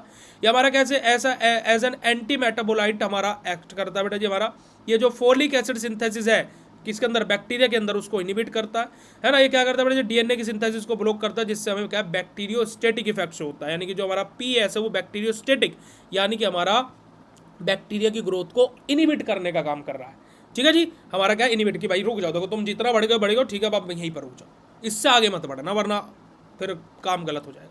ठीक है जी। चलेगा, आगे बात करते हैं बेटे हमारा DOTS थेरेपी के बारे में, यानी कि डायरेक्टली ऑब्जर्व्ड ट्रीटमेंट, यानी कि शॉर्ट कोर्स के बारे में हम लोग बात करेंगे। यहाँ पर अगर जो हम लोग बात करें तो बेटे जो हमारा WHO रिकमेंड करता है TB को कंट्रोल करने के लिए, यानी कि जो हमारा वर्ल्ड हेल्थ ऑर्गेनाइजेशन है वो भी हमारा क्या है, ट्यूबरकुलोसिस को कंट्रोल करने के लिए हमारा DOTS थेरेपी को रिकमेंड करता है ना। ये हमारा क्या इंश्योर करते हैं, पेशेंट टेक मेडिसिन अंडर हमारा सुपरविजन टू प्रिवेंट रेजिस्टेंस अपना, कि क्या कि जो पेशेंट है वो यहाँ पर क्या करता है, जो मेडिकेशन है उनको इनटेक करता है, पर लेकिन सुपरविजन में, मतलब कि सुपरविजन मतलब क्या है कि डॉक्टर की देख रेख में ये सारी चीज़ें होती है। ठीक है। अब यहाँ पर की कंपोनेंट हमारे यहाँ पर क्या है कि गवर्नमेंट हमारा कमिटमेंट हमारा यहाँ पर रहता है, केस डायरेक्शन बाय माइक्रोस्कोप के द्वारा हमारा यहाँ पर क्या केस को डिटेक्शन किया जाता है। उसके साथ साथ बेटे हमारा जो ट्रीटमेंट है उसको क्या बेटे स्टैंडर्डाइज्ड ट्रीटमेंट हमारा रेजिमेंट हमारा यहाँ पर होता है। डायरेक्ट ऑब्जर्वेशन होता है, जो ड्रग इनटेक हुई है उसका डायरेक्टली कि कैसे काम कर रही है, कितना काम कर रही है, कैसे क्या हो रहा है, और प्रॉपर ड्रग सप्लाई होते हैं कि भाई अगर जो बिल्कुल टाइम टू टाइम यहाँ पर ड्रग सप्लाई होगी तो DOTS को WHO भी रिकमेंड करता है। ठीक है जी। मैकेनिज्म और वर्किंग के बारे में बात करते हैं तो यहाँ पर हम लोग क्या करते हैं, हमारा कॉम्बिनेशन ऑफ ड्रग हम लोग देते हैं, जैसे कि हमारा INH को हम लोग देते हैं, INH यानी कि जो हमारा बेटा जब हम लोगों ने पढ़ा था अपना आइसोनियाजाइड बेटा जी। ठीक है जी। उसी के साथ हम लोग रेम्फेसिन हो गया हमारा, है ना, हमारा पैराजोलोनाइड हमारा हो गया, या फिर हमारा इथेम्बोब्यूटेल जो हमारा हो गया, ये सब के सब हम क्या है एक साथ में यूज़ करते हैं। ये क्या करते हैं बेटा जी, प्रिवेंट करते हैं डेवलपमेंट ऑफ ड्रग रेजिस्टेंस की, जो ड्रग की रेजिस्टेंस हो सकती है उसके डेवलपमेंट में, क्योंकि कोई ड्रग रेजिस्टेंस तो नहीं कोज कर लिया, उसके डेवलपमेंट से क्या करती है, प्रिवेंट करती है, बचाती है, देख रेख करती है बेटा जी। और साथ ही साथ बेटा जी इंश्योर करती है कि जो हमारा बैक्टीरिया है ना, वो कंप्लीटली क्या हो जाए बेटा जी, हमारा वहाँ से डेस्ट्रो हो जाए, खत्म हो जाए, उसका नामो निशान ना बचे, यानी कि बिल्कुल वो क्या है निस्तनाबूत हो जाए। ऐसा कार्य हमारा क्या है यहाँ पर ये थेरेपी हमारी करती है। ठीक है जी। तो हमारा देखिएगा अगर जो टीबी के बारे में बात की जाए, एंटी ट्यूबरकुलर ड्रग हमारी क्या बेटे क्रूशल रोल प्ले करती है टीबी के ट्रीटमेंट में। और प्रॉपर क्लासिफिकेशन और कॉम्बिनेशन थेरेपी हमारा है ना, जैसे कि डीओटीएस जो हमारी थेरेपी थी है ना, ये हमारे क्या इफेक्टिव ट्रीटमेंट में हमारा हेल्प करती है। साथ ही साथ जो ड्रग रेजिस्टेंस है कि ड्रग की कोई रेजिस्टेंस कोज ना हो जाए, उससे प्रिवेंट भी यानी कि उससे भी बचाव का कार्य करती है बेटा जी। अगर जो आप सभी लोगों को बात क्लियर हो तो चैट सेशन में हार्ट वाला इमोजी भेज दीजिएगा फटाक से, झटपट फटाफट लक्ष्मी जी घर के अंदर, write down in chat session फटाक से। अगला क्वेश्चन आ जाता है, define anti ulcer drug, also classify them and explain about the mechanism of action, use and adverse effect of proton pump inhibitor. कि हमारा एंटी अल्सर ड्रग क्या होती है, उनका क्लासिफिकेशन क्या होता है और मैकेनिज्म ऑफ एक्शन क्या होता है, और उनका बेटा जी प्रोटोन पंप इनहिबिटर के बारे में बात करें तो एडवर्स इफेक्ट क्या होता है प्रोटोन पंप इनहिबिटर का। इन सब चीज़ों के बारे में हम लोगों को बात करनी है। अगर जो आप सभी लोगों को यहाँ तक की बात क्लियर हो तो पहले तो हार्ट वाला इमोजी भेज करके चैट सेशन में कन्फर्मेशन दे देंगे जी, फटाक से चैट सेशन में कंफर्मेशन दे देंगे अगर जो इतनी बात आप सभी लोगों को क्लियर हो गई। तो देखिएगा हमारा anti ulcer drug are medicine use to treat prevent peptic ulcer. Peptic ulcer कहाँ हो जाता है ना हमारा, कि by either reducing gastric acid secretion और प्रोटेक्टिंग द गैस्ट्रिक म्यूकोसा। क्या बात बोलेंगे बेटा जी, कि हमारा जो एंटी अल्सर ड्रग है ये बेसिकली क्या करते हैं बेटा जी, हमारा ट्रीट करती है या फिर प्रिवेंट कर से किससे बेटा जी, हमारे पेप्टिक अल्सर से। ठीक है, आर्यन जी मतलब कि 399 में 3 के फॉलोवर कैसे ऐसे कैसे काम चलेगा, मतलब कि आप यहाँ पर यूट्यूब समझ लिए हैं। आगे से अगर जो आप ऐसा कमेंट किए ना तो आपका कोर्स भी बंद कर देंगे, 399 रुपये आपका एक सब्सक्रिप्शन का चला जाएगा। ठीक है, तो ऐसा ना कीजिए, ऐसा ना कीजिए, है ना। तो आज कर दिए हैं, आज के बाद मत मत कीजिएगा, ठीक है ना। सोशल मीडिया ग्रोथ सर्विस, ये सब सर्विस सब फेक बाजी होती है, सब फ्रॉड बाजी होती है। इंस्टाग्राम से अगर जो ऐसे फॉलोवर्स बढ़ गए तो फिर आपका अकाउंट कभी बढ़ नहीं पाएगा, है ना। तो हम आपको यही सजेशन देंगे कि मेहनत से अगर जो फॉलोवर बढ़ा सकते हो तो बढ़ाइएगा, सब्सक्राइबर बढ़ा सकते हो तो बढ़ाइएगा, but the thing was that कि इन सब चीज़ों के पचड़ेबाजी में मत पड़िएगा। ठीक है जी, चलिए अब हम लोग जो एल्टी अल्सर ड्रग होते हैं उसके क्लासिफिकेशन के बारे में बात करते हैं। तो देखो हमारा drug reducing gastric acid secretion, कि हमारा क्लासिफिकेशन क्या होता है कि वो ड्रग्स जो हमारे गैस्ट्रिक एसिड के सिक्रेशन को रिड्यूस करती है, कम करती है, घटाती है। ठीक है, ठीक है जी, अरे बात समझे। देखिएगा प्रोटोन पंप इनहिबिटर हमारे क्या होते हैं, देखिए जैसे कि हमारा ओमिप्राजोल है ना, पेंटाप्रोजोल हमारा है ना, ये सब के सब हमारे क्या होते हैं बेटे, हमारे गैस्ट्रिक एसिड सिक्रेशन को रिड्यूस करने वाली ड्रग है। हमारे H2 रिसेप्टर एंटागोनिस्ट जो हमारे रहेंगे, है ना, जैसे हमारा सेमेथ्रेडीन हमारा रहेगा, रेंथ्रेडीन हमारा रहेगा, है ना, हमारा फेमोथ्रेडीन हमारा रहेगा। हमारी एंटी हमारा जो कोलिनर्जिक्स जो हमारे रहेंगे, जैसे कि हमारा पिप्राजिन हमारा जो रहेगा, या फिर पिप्रापिनाजिन हमारा जो रहेगा, ये सब के सब हमारी क्या होती है बेटा जी, हमारी ऐसी मेडिकेशन है जो क्या करती है, हमारे गैस्ट्रिक एसिड सिक्रेशन को रिड्यूस करती है। क्या करती है, गैस्ट्रिक एसिड के सिक्रेशन को रिड्यूस करती है ना। एसिड न्यूट्रलाइजेशन एजेंट, कि एसिड को क्या किया जा रहा है, न्यूट्रलाइज किया जा रहा है ना जी। जैसे कि हमारे एंटासिड हो गए, जैसे कि हमारा जो एल्यूमिनियम हाइड्रोक्साइड होता है, मैग्नीशियम हाइड्रोक्साइड होता है, कैल्शियम कार्बोनेट होता है।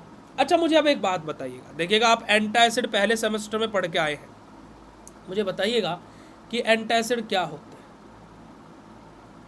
मतलब कि एंटासिड हमारे एसिड का सिक्रेशन डिक्रीज करते हैं, वो तो ठीक है, कि जो हमारा ये मैग्नीशियम हाइड्रोक्साइड है ये कैसा एंटासिड है, किस टाइप का एंटासिड है ये, बताइएगा जरा।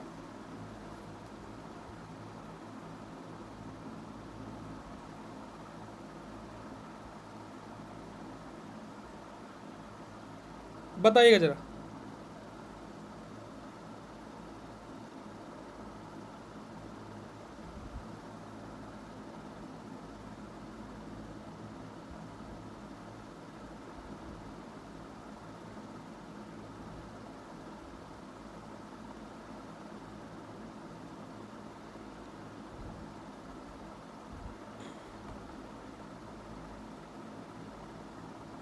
जो हमारे जैसे एल्यूमिनियम हाइड्रोक्साइड आपके सामने लिखा हुआ है, या फिर मैग्नीशियम हाइड्रोक्साइड लिखा हुआ है, कैल्शियम कार्बोनेट लिखा हुआ है। गुड आफ्टरनून बच्चा जी, वेरी वेरी गुड आफ्टरनून। तो हमारा किस प्रकार का एंटासिड है बताइएगा जी। देखिए नहीं पता हुआ करे तो सीधा बोल दो नहीं पता है, ऐसे बैठ करके आपका भी समय व्यर्थ हो रहा है। नहीं पता है तो बोल दो, हम बता देंगे फिर। भाई देखिए हर चीज़ याद रहे जरूरी थोड़े ना है, पहले सेमेस्टर में पढ़े थे, 3 साल पुरानी बात हो गई है ना। 3 साल में इंसान अपने घर वालों को भूल जाता है मरे हुए, तो फिर भी एंटासिड है। 3 साल में इंसान प्यार को भूल जाता है तो फिर भी एंटासिड है। आपको नहीं पता तो आप बोल दीजिए, हम बता देंगे। भूल गए कोई बात नहीं, बताइए जल्दी से। चलेगा कोई बात नहीं, आप लोगों को नहीं बोलना, हम बता देंगे। देखिए एंटासिड 2 प्रकार के होते हैं, एक होता है सिस्टमिक एंटासिड, ठीक है। अच्छा चलिए कोई बात नहीं। देखिए मैंने एक मैसेज यहाँ पर, एक और मैं मैसेज यहाँ पर आप लोगों के ग्रुप में मैंने भेजा है, कम्युनिटी पर भी अपलोड किया है। देखिएगा कि एक थोड़ा सा क्या हो गया कि अभी ऐप पर है ना, हमारा कोई गूगल की साइड से एक अपडेट आया है, जिस कारणवश क्या हो गया बेटा जी कि आप जैसे मल्टीपल डिवाइस में लॉगिन करने की कोशिश करेंगे तो आपकी आईडी 24 घंटे के लिए ऑटोमेटिकली ब्लॉक हो जाएगी, है ना। कि आपकी आईडी जो है ना वो 24 घंटे के लिए ऑटोमेटिकली ब्लॉक हो जाएगी, ठीक है। तो एक सेकेंड, हेलो, हाँ जी बोलिए जी।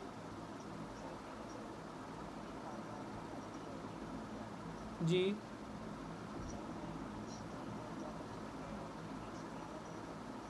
जी बेटा, आप ऐप पे से होम डिलीवरी नोट्स में जाके बाई कर लीजिए तो वहीं से आपको मिल जाएगा। जी जी जी, नहीं मैं ही पढ़ाऊँगा जी। आप बेटा ले लीजिए, कोई दिक्कत नहीं है, आपको सारी चीज़ें अच्छी रहेंगी। मैं अभी एक्चुअली मैं क्लास में हूँ तो इस वजह से मैं आपसे ज़्यादा बात नहीं कर पाऊँगा अभी। जी जी ओके,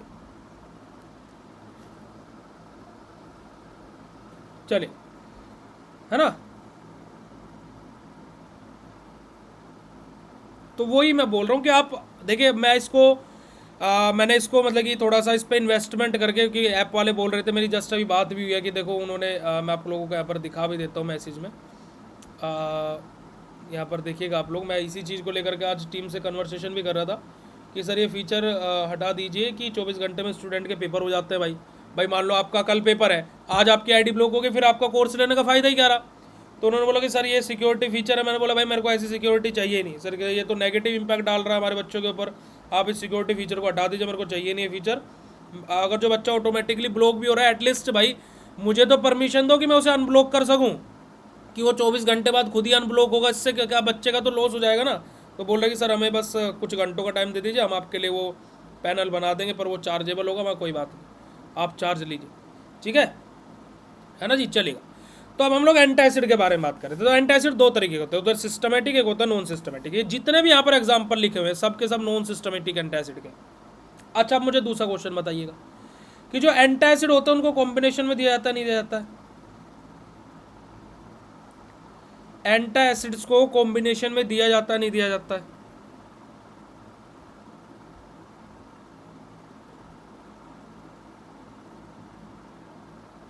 बताइएगा जी, कि जो एंटासिड्स होते हैं उनको कॉम्बिनेशन में दिया जाता है नहीं दिया जाता है?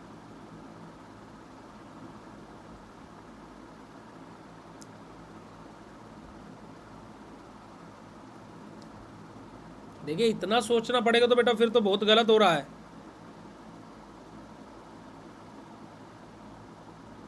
दिया जाता है, वेरी गुड बेटा जी। एंटासिड को कॉम्बिनेशन में दिया जाता है, बिकॉज कोई भी सिंगल एंटासिड ऐसा होता ही नहीं है कि जो आइडियल प्रॉपर्टीज ऑफ एंटासिड को फुलफिल कर सके।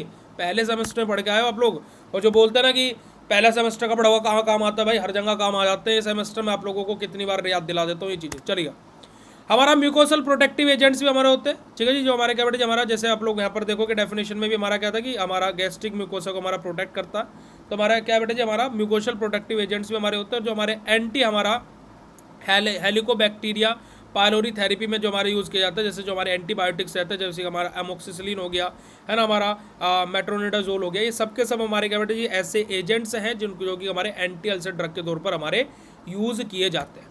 ठीक है जी।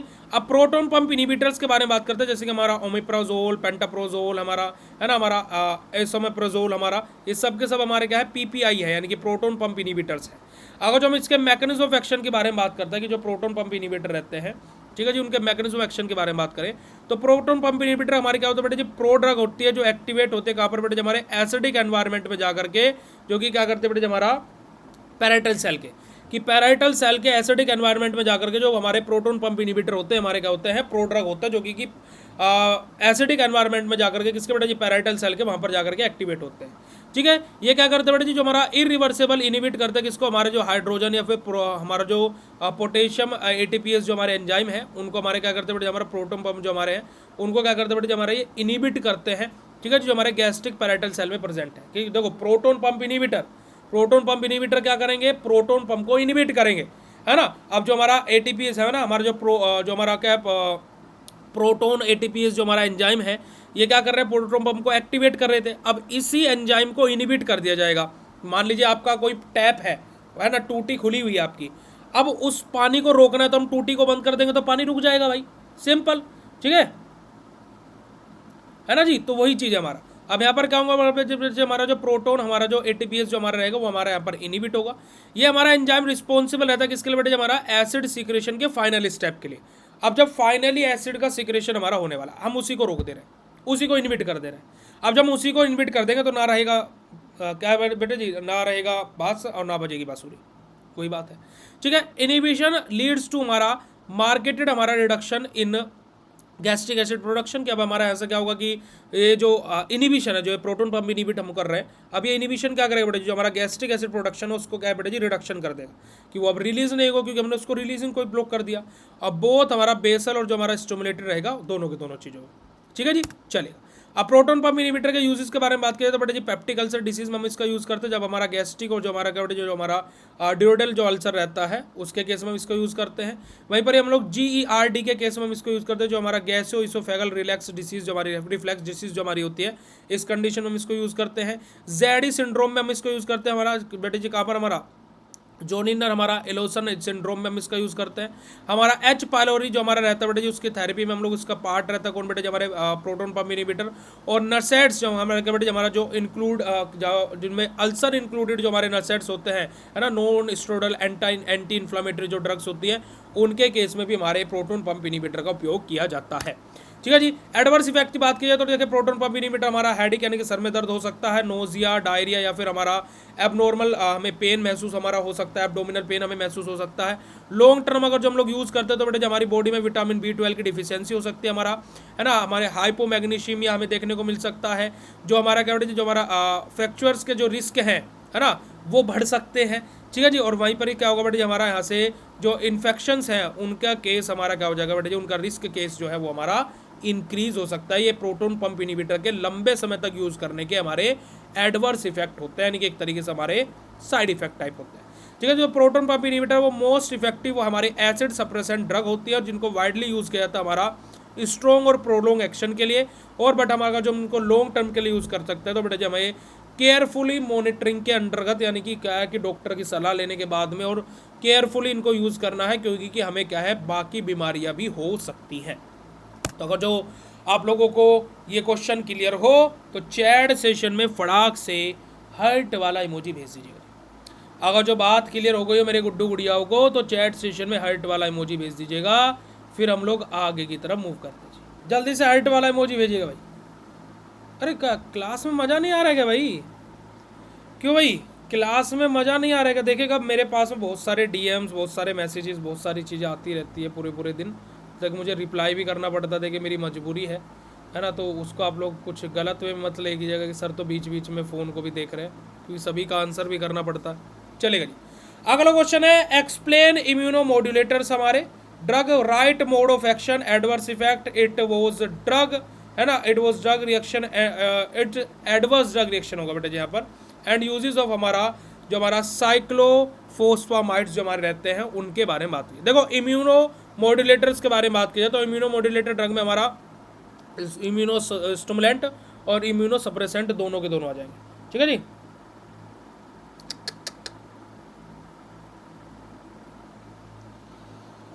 ये सुनने से पहले मर क्यों नहीं रहा भगवान जी?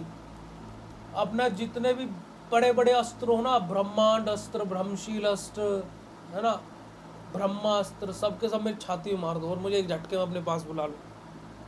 मतलब कि मैं एग्ज़ाम से एक दिन पहले तुम्हें कुछ क्वेश्चन पढ़ा रहा हूँ और मैं अपना भी समय फोड़ूंगा और तुम्हारा भी फोड़ूंगा। मतलब कि मेरी इतनी बुद्धि खराब है,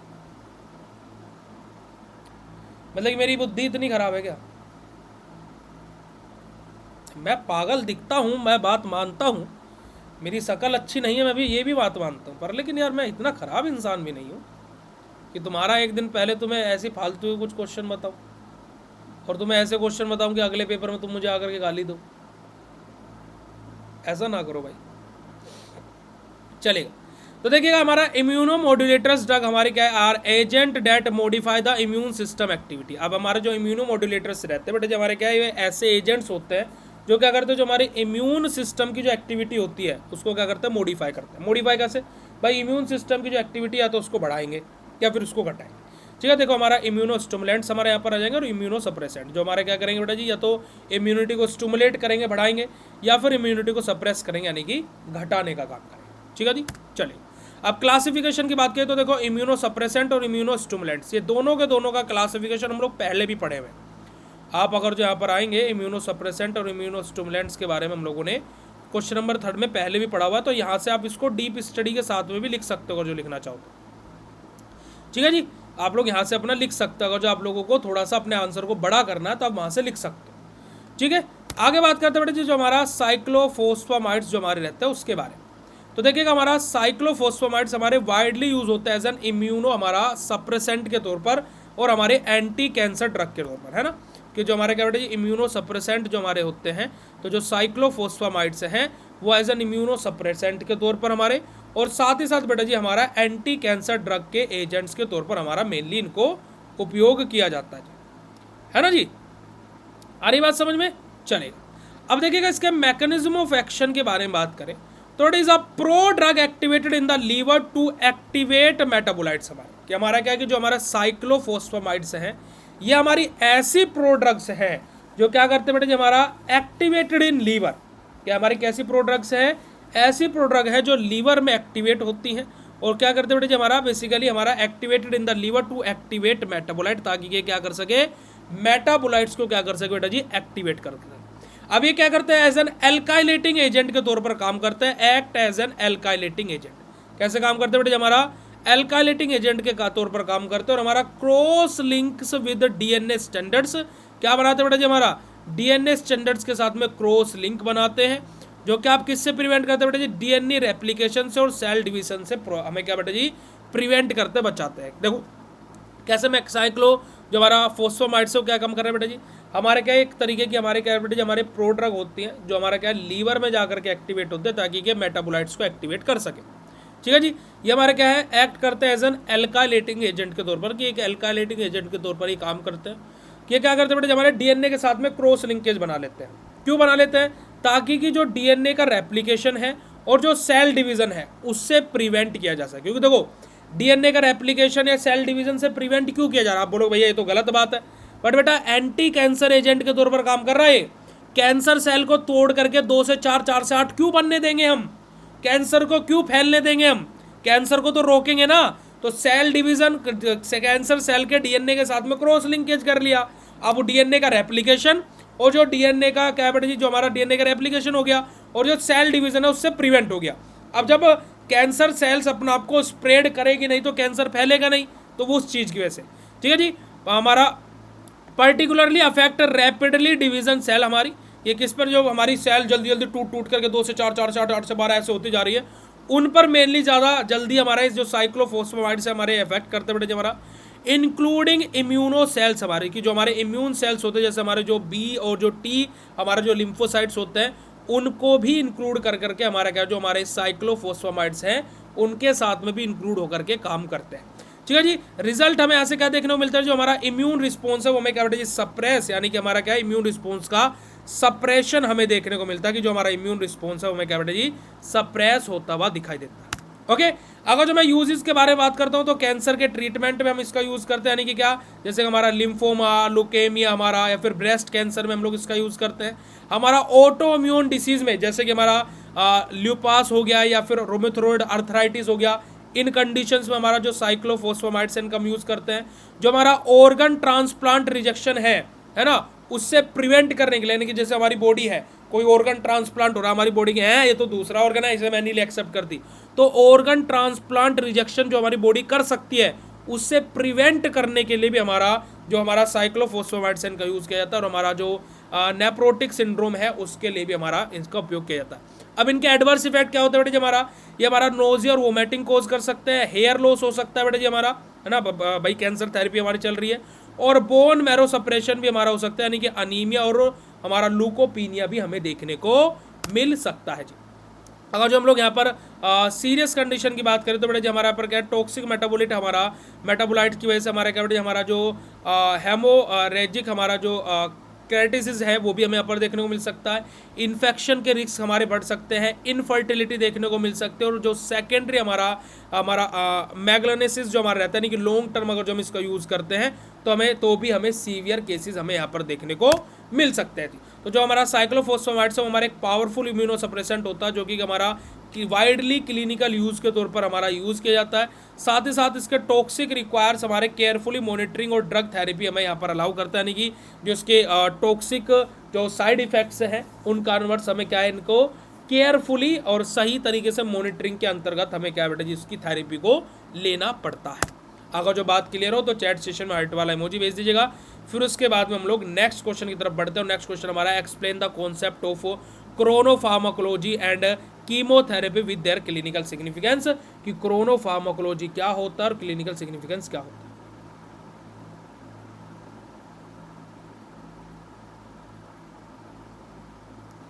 जल्दी से बताइएगा जी अगर जो आप सभी लोगों को इतनी बात क्लियर हो गई तो। Write down in chat session फटाक से।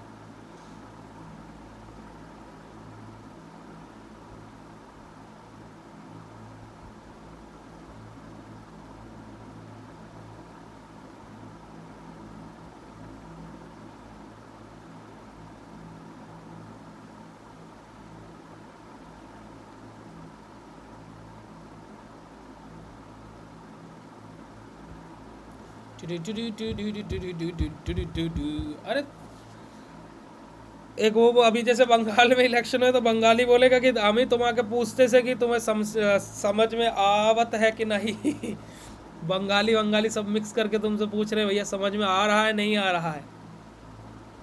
कहाँ बढ़ के भैया तो काम पूछत रहे तो को समझ में आवत है कि नहीं, बोलत कहाँ है नहीं है।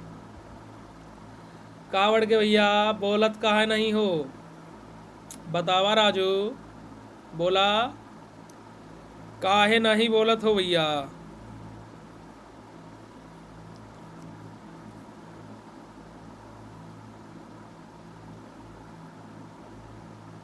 चले अब बात करते हैं हमारा क्रोनोफार्माकोलॉजी और कीमोथेरेपी हमारा क्या होता है, क्लिनिकल सिग्निफिकेंस के साथ में हम लोगों को बताना है। तो देखिए क्रोनोफार्माकोलॉजी की बात की जाए, ठीक है जी, वही हम बोल रहे हैं ना, सारी भाषाओं को मिक्स करके बोलना चाहिए।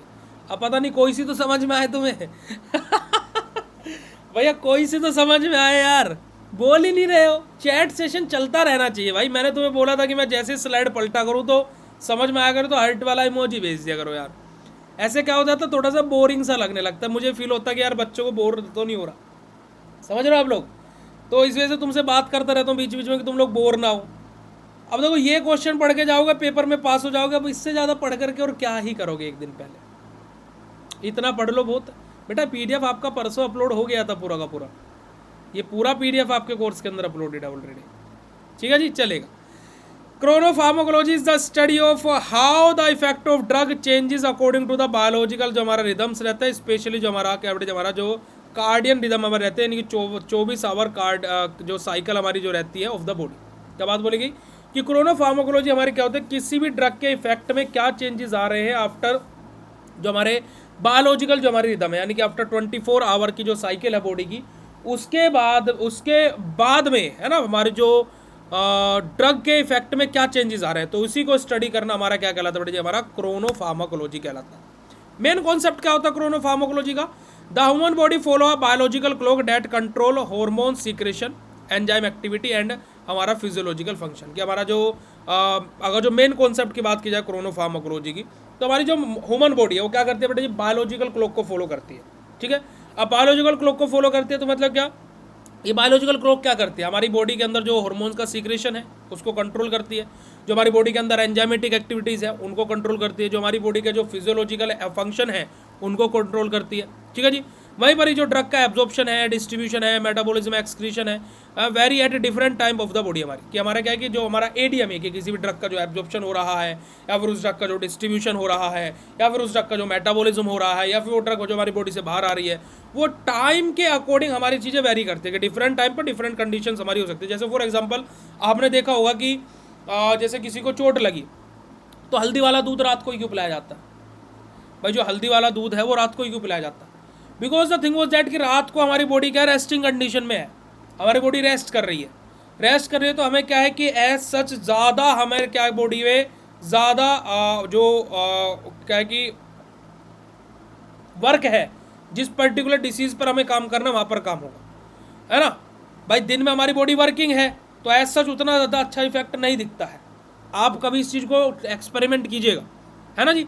Therefore drug efficacy and toxicity can change depending on the time of the administration हमारा। तो इसी वजह से क्या होता है कि जो ड्रग की इफिकेसी है और जो ड्रग की टॉक्सिसिटी है वो उसके किस टाइम पर उसको एडमिनिस्टर किया गया उस बेसिस पर क्या होता है बेटा जी, हमारा वो क्या है, हमारा डिपेंड करता है कि उसका जो एक्शन है ना, उसके जो changes depend on their timing of the administration, कि किस टाइम उसको एडमिनिस्टर किया गया उसका अकॉर्डिंग, है ना। हमारा क्या होता है कि हमारा जो ड्रग की इफिकेसी और जो टॉक्सिसिटी है वो हमारी वेरी कर सकती है, यानी कि चेंज हो सकती है।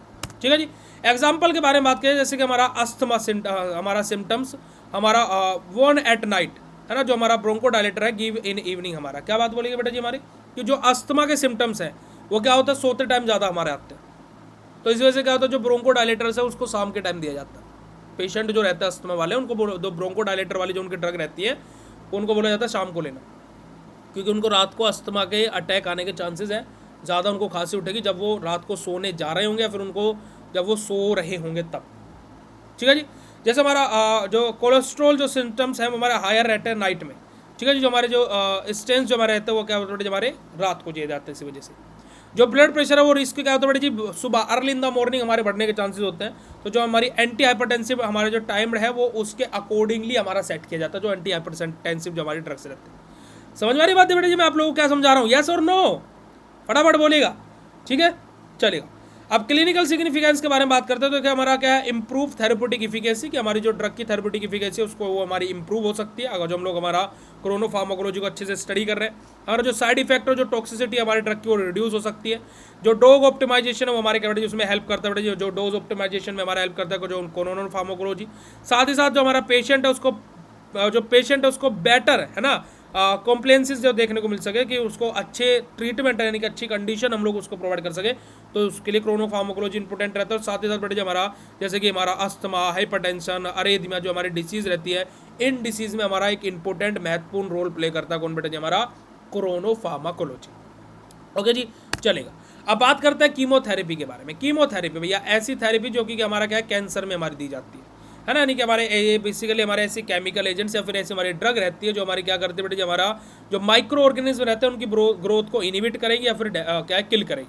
ठीक है, जैसे इसका सबसे बेस्ट एग्जांपल है कैंसर सेल को, या तो हमारे जो कीमोथेरेपी में जो हम एजेंट्स का जो हम यूज़ करेंगे, जो भी हमारे केमिकल एजेंट्स का हम लोग यूज़ करेंगे, वो क्या करेंगे, या तो कैंसर सेल को हमारा इनिबिट करेंगे उनकी ग्रोथ को, या फिर उनको किल करेंगे। ठीक है जी, कोई अदर सेल को डैमेज कर रहे बगैर, ये भी बात याद रखिएगा, कैसा ना हो कि 4 सेल को डैमेज कर दिए। ठीक है जी, तो देखिएगा chemotherapy is the use of chemical agent यानी कि ड्रग टू किल और inhibit the growth of micro organism, कि माइक्रो ऑर्गेनिज्म की ग्रोथ को किल करना या फिर उनको माइक्रो ऑर्गेनिज्म की ग्रोथ को इनहिबिट करना हमारा, या फिर कैंसर सेल, है ना, और कैंसर सेल विदाउट कोजिंग हमारा significance damage to the host, कि हमारा होस्ट को डैमेज करे बगैर हमारी कैंसर सेल हो गई, है ना, या फिर जो माइक्रो ऑर्गेनिज्म है उनकी ग्रोथ को इनिबिट करना या फिर उनको किल करना, तो ऐसे केमिकल एजेंट ही हमारे क्या बेटे जी कीमोथेरेपी में हमारे ऐसे केमिकल एजेंट्स का यूज़ किया जाता है।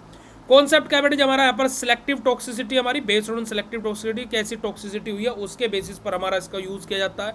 ड्रग टारगेट हमारा पैथोजन और cancer cell more than normal cell, की हमारी जो ड्रग है वो क्या टारगेट करती है, पैथोजन्स को, जो माइक्रो ऑर्गेनिज्म है उनको, या फिर जो हमारी कैंसर सेल है उनको टारगेट करती है ना। हमारी नॉर्मल सेल पर इतना ज़्यादा ध्यान देती ही नहीं है जो कीमोथेरेपी में जो हमारे केमिकल एजेंट्स हमारे यूज़ होते हैं।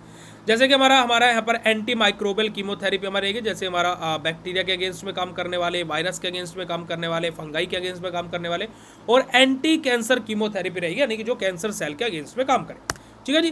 प्रिंसिपल क्या रहता है बेटा जी हमारा यहाँ पर हम यूज़ करते हैं हमारे कॉम्बिनेशन थेरेपी का, ताकि हम लोग क्या रेजिस्टेंस से प्रिवेंट कर सके, बचा सके। हमारा एडुकेट डोज और ड्यूरेशन की, प्रॉपर डोज और प्रॉपर टाइम के बाद में, कि इसी टाइम पर दवा लेनी है, बिल्कुल टाइम टू टाइम हमारे यहाँ पर चीज़ें चलती हैं। टारगेट रैपिडली डिवाइडेड सेल, की जो सेल जल्दी जल्दी टूट रही हैं उन सेल को मेनली यहाँ पर ज़्यादा अच्छे से टारगेट किया जाता है। और जो टॉक्सिसिटी है ना, मॉनिटरिंग फॉर टॉक्सिसिटी, हमारी जो टॉक्सिसिटी है उसको प्रॉपर तरीके से मॉनिटर यहाँ पर किया जाता है। क्लिनिकल सिग्निफिकेंस क्या होता है बेटा, हमारा असेंशियल रहता है हमारे इन्फेक्शन डिसीज, जैसे कि टीबी, ट्यूबरक्लोसिस हो गया, या फिर कोई बैक्टीरियल इन्फेक्शन हो गया, है ना। हमारा इन्फेक्शियस डिसीज में हमारे ट्रीटमेंट के लिए हमारा जो कीमोथेरेपी है वो हमारे एसेंशियल रहती है, ज़रूरी रहती है। मेन अप्रोच क्या होता है बेटा जी, कैंसर के ट्रीटमेंट के लिए हमारा कीमोथेरेपी का उपयोग किया जाता है। साथ ही साथ बेटा जी हमारा इन्फेक्शन को स्प्रेड होने से, फैलने से प्रिवेंट करते हैं बेटा जी हमारा ये जो हमारे कीमोथेरेपी में जो केमिकल एजेंट्स यूज़ किए जाते हैं, ये हमारे मोटिलिटी और मोबेबिलिटी को, जो हमारे कैंसर सेल है, फिर जो माइक्रो ऑर्गेनिज्म है, उनकी मोटिलिटी है, उनकी मोबेबिलिटी को क्या करते हैं, रिड्यूस करते हैं, कम करते हैं। और जो क्वालिटी ऑफ लाइफ है, क्रोनिक जो डिसीज़ हो सकती है, जो ऐसी डिसीज जो लंबे समय तक चल सकती है, तो हमारी लाइफ की जो क्वालिटी है उसको इम्प्रूव करने का काम करते हैं कौन बेटा जी, हमारे जो कीमोथेरेपी में जो हमारे केमिकल एजेंट्स का उपयोग किया जाता है। ठीक है जी। तो क्रोनो फार्माकोलॉजी फोकस करता है जो टाइमिंग ऑफ ड्रग एडमिनिस्ट्रेशन हमारा, वहीं पर जो कीमोथेरेपी है फोकस करता है कि हमारा जो इन्फेक्शन है ना, जो इन्फेक्शन या फिर जो कैंसर है, जो उनको ट्रीट करने के लिए हमारा क्या है जो ड्रग का यूज़ हो रहा है, दोनों के दोनों बेटे जो हमारा मैक्सिमाइज करते हैं हमारे थेरेप्यूटिक बेनिफिट्स और मिनिमाइज करते हैं हमारे जो हार्मफुल इफेक्ट हमारी बॉडी पर हो सकते हैं। यही हमारा क्या होता है बेटे जी, क्रोनो फार्माकोलॉजी और हमारा कीमोथेरेपी होता है। अगर जो बात क्लियर हो तो चैट सेशन में हर्ट वाला इमोजी भेज दीजिएगा। जस्ट अ सेकंड, हम मुझे लगता है कि हमने यहाँ पर क्या किया हुआ है, गलत गलत के बम्बोले किया हुआ है। 5वां क्वेश्चन यहाँ पर आया,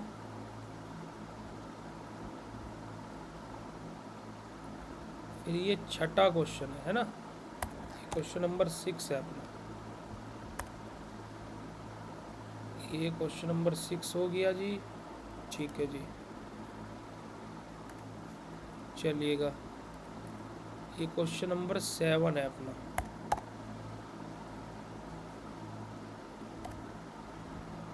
है ना जी।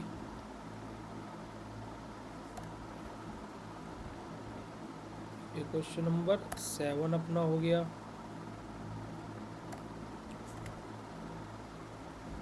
ये क्वेश्चन नंबर 8 आया है अपना, है ना। क्वेश्चन नंबर 8 आया है, 8 के बाद हमारा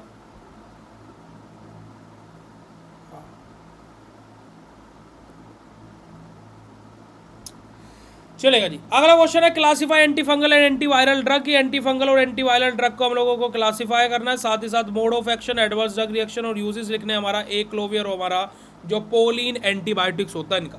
तो देखिए एंटी फंगल ड्रग यानी कि जो हमारे फंगस इन्फेक्शन के अगेंस्ट काम करेगी, एंटी वायरल ड्रग जो हमारे क्या बेटे हमारा जो वायरल इन्फेक्शन है उसके अगेंस्ट में काम करेगी। तो हमारा एंटी फंगल ड्रग के क्लासिफिकेशन की बात की जाए तो एंटी फंगल ड्रग का क्लासिफिकेशन हमारा जो बेटे हमारा पोलिन एंटीबायोटिक्स जो हमारी होती है, ठीक है जी, जो हमारी पोलिन एंटीबायोटिक्स होती है, जैसे कि हमारा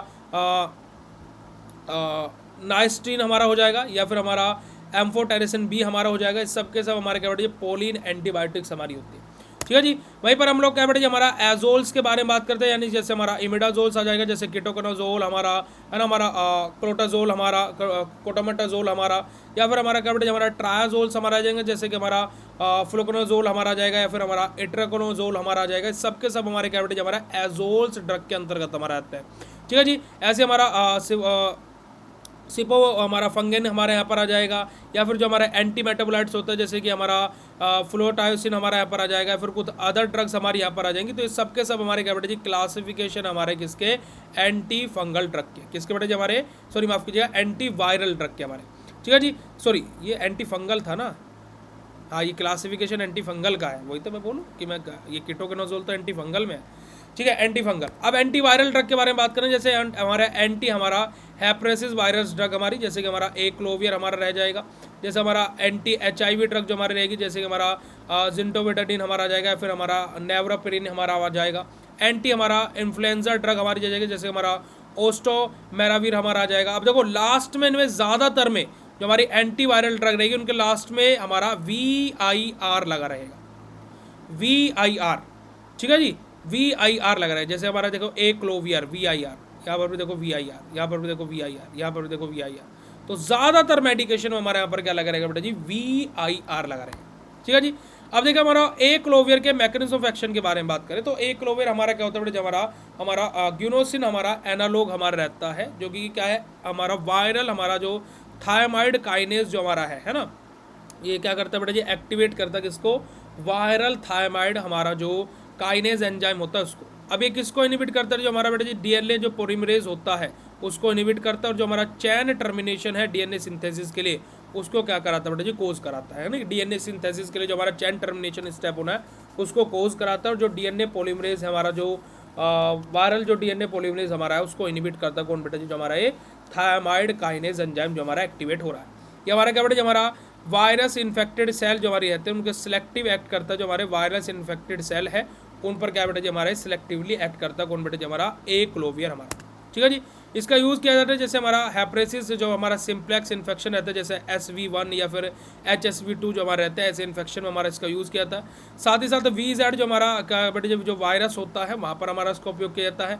हमारा जेंटेल जो हमारा हेपरेसिस है वहाँ पर हमारा यूज़ किया जाता है, और हमारा हेपरेसिस हमारा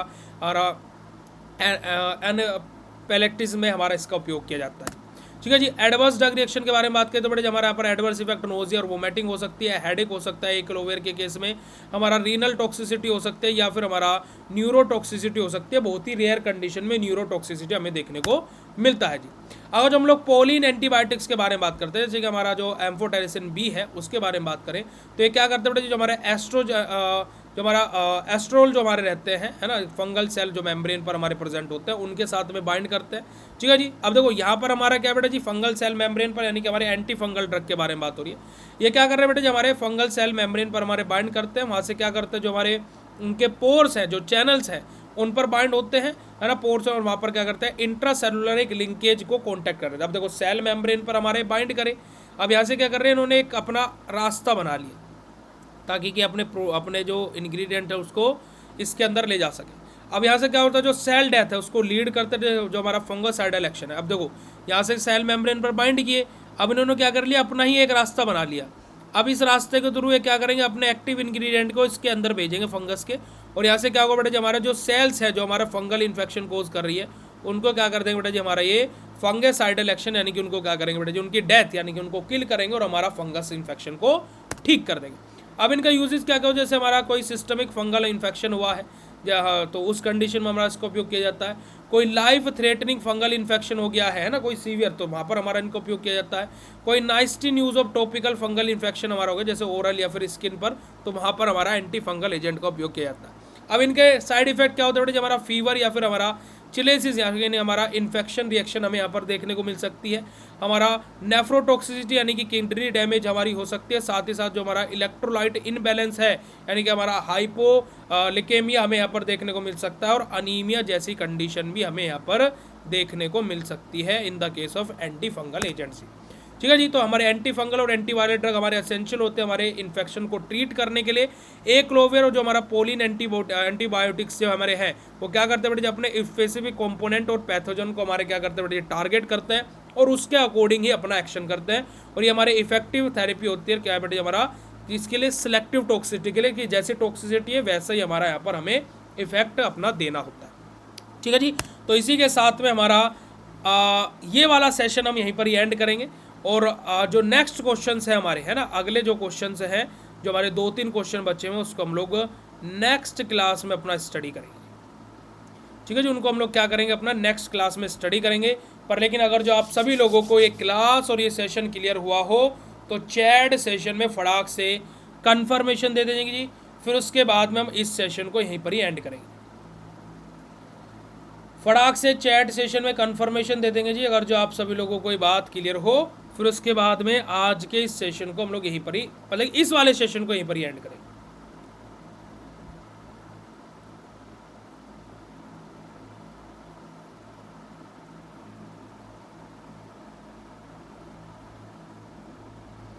अच्छा, एक बात बताइएगा, क्या ये क्लासेस आप सभी लोगों के लिए हेल्पफुल हैं?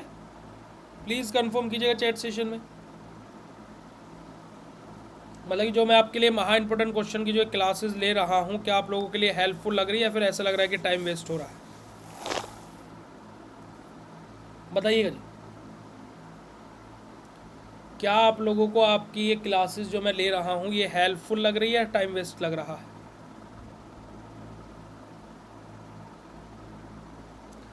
ओ, ओ,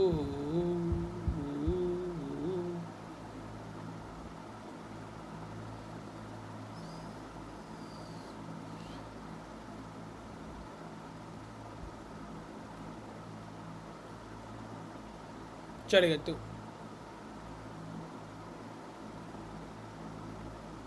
फिर ठीक है। अच्छा, अब मुझे आप लोगों से, मतलब कि आप लोगों की जो अगली क्लास है वो आप लोगों की मैं लूँगा शाम को 9 बजे। उस क्लास में हम पूरा का पूरा अपना ख़त्म कर लेंगे महा इंपॉर्टेंट क्वेश्चन को। दूसरी बात कि आप लोगों का कल पेपर है भाई, है ना?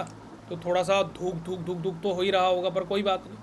मैं आप सभी लोगों को एक और बात बता देना चाहता हूँ कि मैं कल सुबह आप लोगों के लिए लाइव आऊँगा, है ना? हम लोग सुबह लाइव आएंगे। तो हम सुबह की जो लाइव लेंगे उसमें क्या ही लेंगे, हम सब कुछ तो फोकोलॉजी का पढ़ ही चुके हैं, कोई बात नहीं। बट आज शाम को 6 बजे आप लोगों को मेडिसिनल के महा इंपॉर्टेंट क्वेश्चन मिल जाएंगे, ठीक है? तो आज या फिर कल ही दे दे के आपको मेडिसिनल के महा इंपॉर्टेंट क्वेश्चन, कल बताएं या आज बताएं? बताइएगा जी, आपको मेडिसिनल के महा इंपॉर्टेंट क्वेश्चन कल बताएं या आज बताएं? ठीक है, हम तो आप लोगों के लिए फर्रे तैयार करने लग रहे हैं।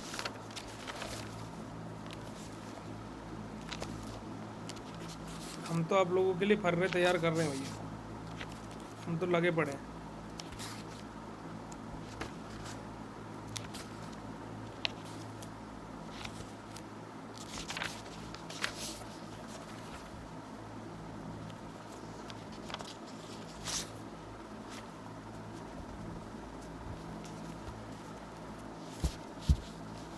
फिर डिस्ट्रैक्ट हो जाओगे तुम लोग। देखो, तुम बोल रहे हो मैं तो आज करा दूंगा, मेरे को तो कोई दिक्कत नहीं, मैंने तो क्वेश्चन तैयार कर दिए, बट तुम ही डिस्ट्रैक्ट हो जाओगे फिर। बट क्या क्या बोल रहे हो कि कोलोजी तो पूरी तैयार होगी, एक आध क्वेश्चन एडिशनल का याद कर लेंगे, ऐसा है क्या? अगर जो ऐसा तो कोई बात नहीं भाई, आज ही प्रोवाइड करा देंगे हम। ये हुई ना बात। Prajapati ji, I like you, I love you, your answer was very very very very good. ठीक है जी, आज शाम को 6:30 बजे, आज शाम को 6:30 बजे आपको मेडिसिनल के महा इंपोर्टेंट क्वेश्चन मिल जाएंगे। ओके, सबके थोड़े ना मिल जाएंगे आज ही। बायो फार्मास्यूटिक्स तो हमारा इतना अच्छे से तैयार है, कोई दिक्कत वाली बात नहीं है। मेडिसिनल के महा इंपोर्टेंट क्वेश्चन आज शाम 6:30 बजे लॉक कर दो, ठीक है? चलिए, तो आज के इस सेशन को यहीं पर एंड करते हैं जी। Thank you so much for joining this session, bye bye everyone, have a nice day to all of you, love you all बेटा जी। अब 6:30 बजे महा इंपोर्टेंट क्वेश्चन की class. Hello everyone, a very very good evening to all of you जी। नमस्कार आप सभी लोगों को, स्वागत है जी आप सभी लोगों का आज के सेशन में। स्वागत है जी आप सभी लोगों का बीएसपी फार्मेसी में, और स्वागत है जी आप सभी लोगों का आज की इस लाइव क्लास में। कैसे हैं आप सभी लोग? आई होप आप सब लोग बढ़िया, बेहतरीन और एकदम मजे में होंगे जी।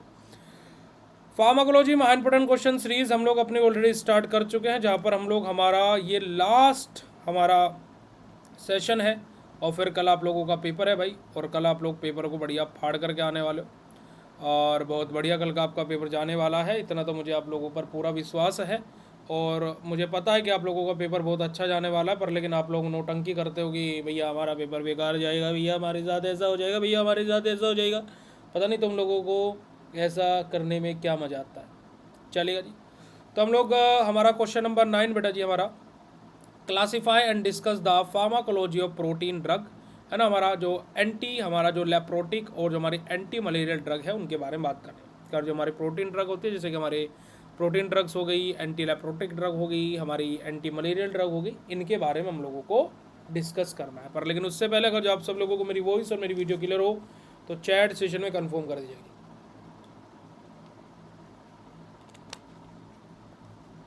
तो जी चैट सेशन में कंफर्म कर दीजिएगा जी। चलेगा। देखिए हम लोग सबसे पहले बात करेंगे हमारे प्रोटीन ड्रग के बारे में। तो प्रोटीन ड्रग हमारे क्या बेटे जी, हमारे ऐसे थेरेप्यूटिक एजेंट होते हैं जो किससे बेटे, हमारे प्रोटीन या फिर पेप्टाइड से बने हुए रहते हैं। ठीक है जी।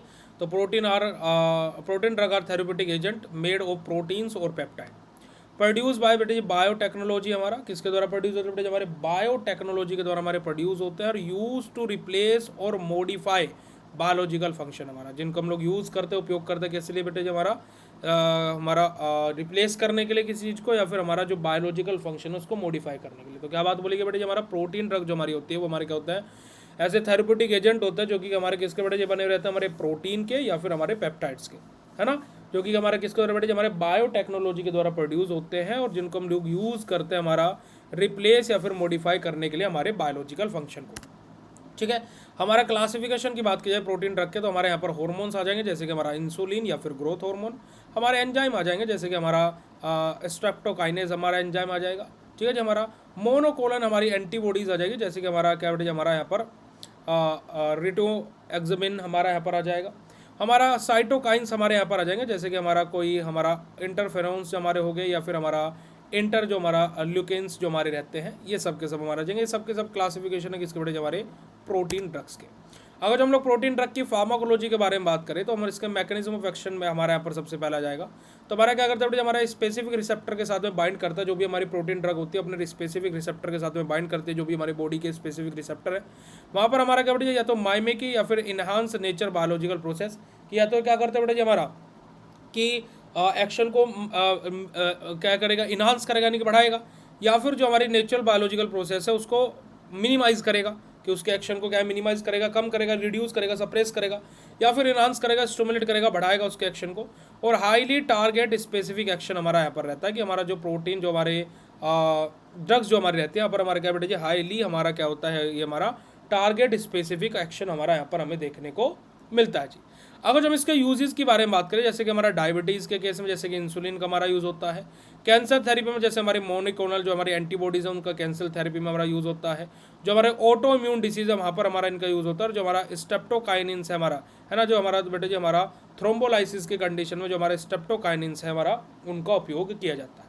ठीक है जी। अब देखो यहाँ पर क्या बेटे हमारा जो स्टेप्टोकाइनेज जो हमारा है, जो हमारा एक एंजाइम है, और आप लोगों ने एक लाइन पढ़ी होगी, और enzymes are protein in nature. पढ़ा है नहीं पढ़ा है भाई, चलेगा। अब इनके एडवर्स इफेक्ट क्या होता है बेटा, जब हमें हाइपर सेंसिटिविटी रिएक्शन हमें देखने को मिल सकती है, हमारा इन्फेक्शन देखने को मिल सकता है जिस भी साइट पर ही अपना रिएक्शन कर रहे हैं, हमें इम्यूनोजेनिसिटी हमें यहाँ पर देखने को मिल सकती है बेटा, फीवर या फिर हमारा चिल्स भी हमें देखने को मिल सकता है। ये हमारे क्या बेटा, हमारे प्रोटीन ड्रग्स है। फिर हमारे प्रोटीन ड्रग के बाद में सेकंड हमारी आती है एंटी लेप्रोटिक ड्रग्स। हमारी एंटी लेप्रोटिक ड्रग हमारी क्या होती है, हमारे drug use to treat leprosy cause by the जो हमारा मायोबैक्टीरियम जो हमारा लेपेरिया जो हमारा बेटा जी बैक्टीरिया रहता है, जो उसके द्वारा जो लेप्रोसी कोज होता है उसको ट्रीट करने के लिए, उसको ठीक करने के लिए जिन ड्रग्स को दिया जाता है उनको हम क्या बोलते हैं, एंटी लेप्रोटिक ड्रग बोलते हैं। क्लासिफिकेशन की बात करें तो हमारा डेप्सोन हमारा यहाँ पर आ जाएगा, रेम्फेसिन हमारा आ जाएगा, और हमारा क्लोरोफेनिजिन हमारा यहाँ पर आ जाएगा। ये सबके सब हमारे क्या बेटे हमारा क्लोरोफेनाजाइम हमारे यहाँ पर आ जाएगा। सबके सब हमारे क्या है क्लासिफिकेशन हमारे एंटी लेप्रोटिक ड्रग के। अगर जो हम इसके मैकेनिज्म ऑफ एक्शन के बारे में बात करते हैं, जो हमारा डेप्सोन है बेटे जो वो क्या करते हैं बेटे, जो हमारा फोलिक एसिड सिंथेसिस है, यानी कि जो हमारा बैक्टीरियोस्टेटिक हमारा एक्शन शो करता है, यानी कि क्या करता है, फोलिक एसिड की सिंथेसिस को इनिबिट करता है। बैक्टीरियोस्टेटिक यानी कि बैक्टीरिया की ग्रोथ को ये इनिबिट कर रहा है। रेम्फेसिन क्या करता है बेटे, हमारा जो आरएनए की सिंथेसिस है उसको इनिबिट करता है, यानी कि बैक्टीरियोसाइडल एक्शन शो करता है, यानी कि बैक्टीरिया की ग्रोथ को इनिबिट नहीं करता है, बैक्टीरिया को किल कर देता है। ठीक है जी। हमारा जो हमारा क्लोरोफेनाजिमाइन है हमारा बेटे ये क्या करता है, बाइंड करता है डीएनए के साथ में हमारा क्या बेटे और प्रोड्यूस करता है हमारा रिएक्टिव हमारा ऑक्सीजन स्पीसीज हमारी, और वहाँ से क्या होता है बेटे हमारा बेसिकली बैक्टीरिया को हम लोग क्या है वहाँ से नस्ता नाबूद कर देते हैं, यानी कि उसको हम लोग हरा देते हैं। तो इस तरीके से हमारा क्या बेटे हमारे एंटी लेप्रोटिक ड्रग्स हमारी काम करती है। अगर जो हम इसके यूजेस के बारे में बात करें तो बेटे जो हमारा लेप्रोसी के केस में हम इनका यूज़ करते हैं मल्टी ड्रग थेरेपी हमारी, यानी कि MDT हम लोग यहाँ पर देते हैं। M मतलब मल्टी, D मतलब ड्रग और T मतलब हमारी थेरेपी। हमारे यहाँ पर बेटे जब जो रेजिस्टेंस है उससे हमारा प्रिवेंट करने के लिए हमारा इनको यूज़ किया जाता है। साथ ही साथ बेटे जो हमारा इन्फेक्शन के जो स्प्रेड, जो इन्फेक्शन फैल रहा है उससे कंट्रोल करने के लिए हमारा एंटी लेप्रोटिक ड्रग का हमारा उपयोग किया जाता है। एडवर्स इफेक्ट क्या होता है, जैसे डेप्सोन की बात करें तो डेप्सोन हमारा क्या बेटे हमारा हेमोलाइसिस कर सकता है, ठीक है जी हमारा, या फिर हमारा जो हमारा मेथनोग्लोबिन जो हमारा अनीमिया है वो हमें यहाँ पर कोज हो सकता है। रेमफेसिन के केस में बात की जाए तो बेटा जो हमारा हेपेटोटॉक्सिसिटी हो सकती है, या फिर रेड जो हमारा डिस्कलरेशन हमारा हो सकता है बॉडी के फ्लूइड का, तो ये हमारा देखने को मिल सकता है। और जो हमारा क्लोरमफेनाजिन है हमारा, वो हमारा क्या बेटा हमारा स्किन को है ना डिस्कलरेशन हमारा कर सकता है, या फिर जो हमारा गैस्ट्रोइंटेस्टाइनल हमारा क्या बेटा जो उसको डिस्टर्बेंस वहाँ पर हमारा कोज कर सकता है, जो हमारा क्लोरोफेनाजिन है अपना, ठीक है जी। तो हमारे क्या बेटा जी एडवर्स इफेक्ट है जो हम लोगों ने classification of anti leprotic drug के अंदर अभी पढ़ा। अब अगर तीसरे नंबर पर हमारी बात आ जाती है एंटी मलेरियल ड्रग। बेटा जी एंटी मलेरियल ड्रग की बात करें तो हमारी क्या है, drug use to treat and prevent malaria cause by, जो हमारा बेटा जी जो हमारा प्लाज्मोडियम स्पीसीज जो हमारी रहती है उनके द्वारा जो हमारा मलेरिया कोज हुआ है उसको ट्रीट करने के लिए, उसको ठीक करने के लिए जिन मेडिकेशंस का हम लोग यूज करते हैं उनको हम क्या बोलते हैं, एंटी मलेरियल ड्रग बोलते हैं। अगर जो इसके हम क्लासिफिकेशन की बात करें तो हमारा यहाँ पर टिश्यूज से रिलेटेड हमारे यहाँ पर चीज़ें रहेंगी बेटा जी हमारा, जैसे कि हमारा प्राइमाक्यूनिन हमारा यहाँ पर रहेगा। ब्लड हमारा रहेगा बेटा जी ब्लड रिलेटेड, जैसे कि हमारा क्लोरोक्यूनिन, हमारा क्यूनिनिन और हमारा अर्थमेसिनिन हमारा यहाँ पर रहेगा। और हमारा क्या बेटा जी हमारा गेमेटोसाइड्स हमारे रहेंगे, जैसे कि हमारा प्रेक्यूनिन हमारे यहाँ पर देखने को मिलेंगे। हमारा क्या क्लासिफिकेशन है हमारी एंटी मलेरियल ड्रग्स का। अगर हम इसके मैकेनिज्म ऑफ एक्शन की बात करते हैं, जैसे हमारा क्लोरोक्यूनिन है, ये क्या करता है बेटा जो हमारा हेमोपोलिमराइजेशन है, जो हमारे हेमीपोलराइजेशन है ना, जो हमारा हेमीपोलिमराइजेशन है उसको इनिबिट करता है। वहाँ से क्या होता है कि जो बेटा जी हेमी एक्यूमुलेशन है उसकी टॉक्सिक हमें देखने को मिलता है, और वहाँ से हमारा क्या बेटा जो हमारा पैरासाइट है उसकी हमें डेथ देखने को मिलती है। पैरासाइट यानी कि जो हमारा जो वायरस जो मलेरिया कोज कर रहा है, ठीक है जी हमारा। अगर जो हम लोग प्रेक्यूनिन के बारे में बात करते हैं बेटा जी हमारा act on liver stage and हमारा जो गैमोसाइट्स होता है, जो लीवर की अलग अलग स्टेजेस होती है वहाँ पर हमारा एक्ट करता है, या फिर हमारा जो गैमोसाइट्स रहते हैं उनके ऊपर हमारा एक्ट करता है, ठीक है जी हमारा। एट्रोमेनिसिन के बारे में अगर जो हम बात करते हैं बेटे हमारे फ्री रेडिकल को प्रोड्यूस करता है, जहाँ से हमारा जो पैरासाइट्स हैं उनका हमें किल, यानी कि उनका क्या बेटे हमारे वो मर जाते हैं, यानी कि क्या है खत्म हो जाते हैं। यूजेस के बारे में बात की जाए तो जो बेटे हमारा एक्यूट मलेरिया होता है उसके ट्रीटमेंट में हम इसका उपयोग करते हैं। साथ ही साथ बेटे हमारा प्रिवेंशन के तौर पर, यानी कि जो हमारा पायरोक्सिस जो हमारा पायरोलेक्सोसिस जो हमारा जिसके कारणवश हमारा क्या होता है मलेरिया कोज हो रहा था, है ना, उससे क्या करता है बेटे प्रिवेंट करने का काम करता है बेटे हमारा, ठीक है जी। साथ ही साथ अगर जो हम लोग यहाँ पर बात करें तो बेटे हमारा जो लीवर जो लीवर की अलग अलग स्टेजेस होती है वहाँ पर हमारा क्या बेटे जी इनका उपयोग किया जाता है, किसका बेटे हमारे एंटी मलेरियल ड्रग का। इनके एडवर्स इफेक्ट की बात की जाए तो बेटे हमारा क्लोरोक्यूनिन के एडवर्स इफेक्ट की बात की जाए तो हमें इचिंग देखने को मिल सकती है। क्यूनिन के एडवर्स इफेक्ट की बात की जाए तो हमें बेटे हमारा क्या है टिंचर्स या फिर हमें हेडेक यानी कि सर में दर्द देखने को मिल सकता है।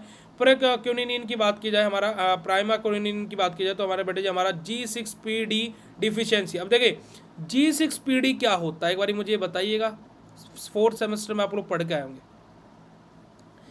G6PD क्या होता है जरा बताइएगा जी चैट सेशन में। बेटा जी G6PD क्या होता है, what do mean bye G6PD? G6PD क्या होता है जी?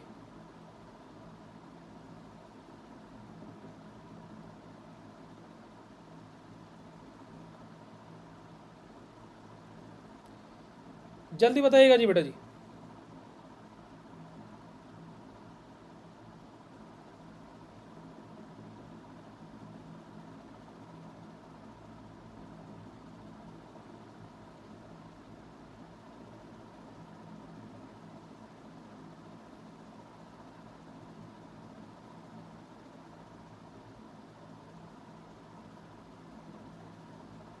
Glucose 6 phosphate deficiency, very good बेटा जी।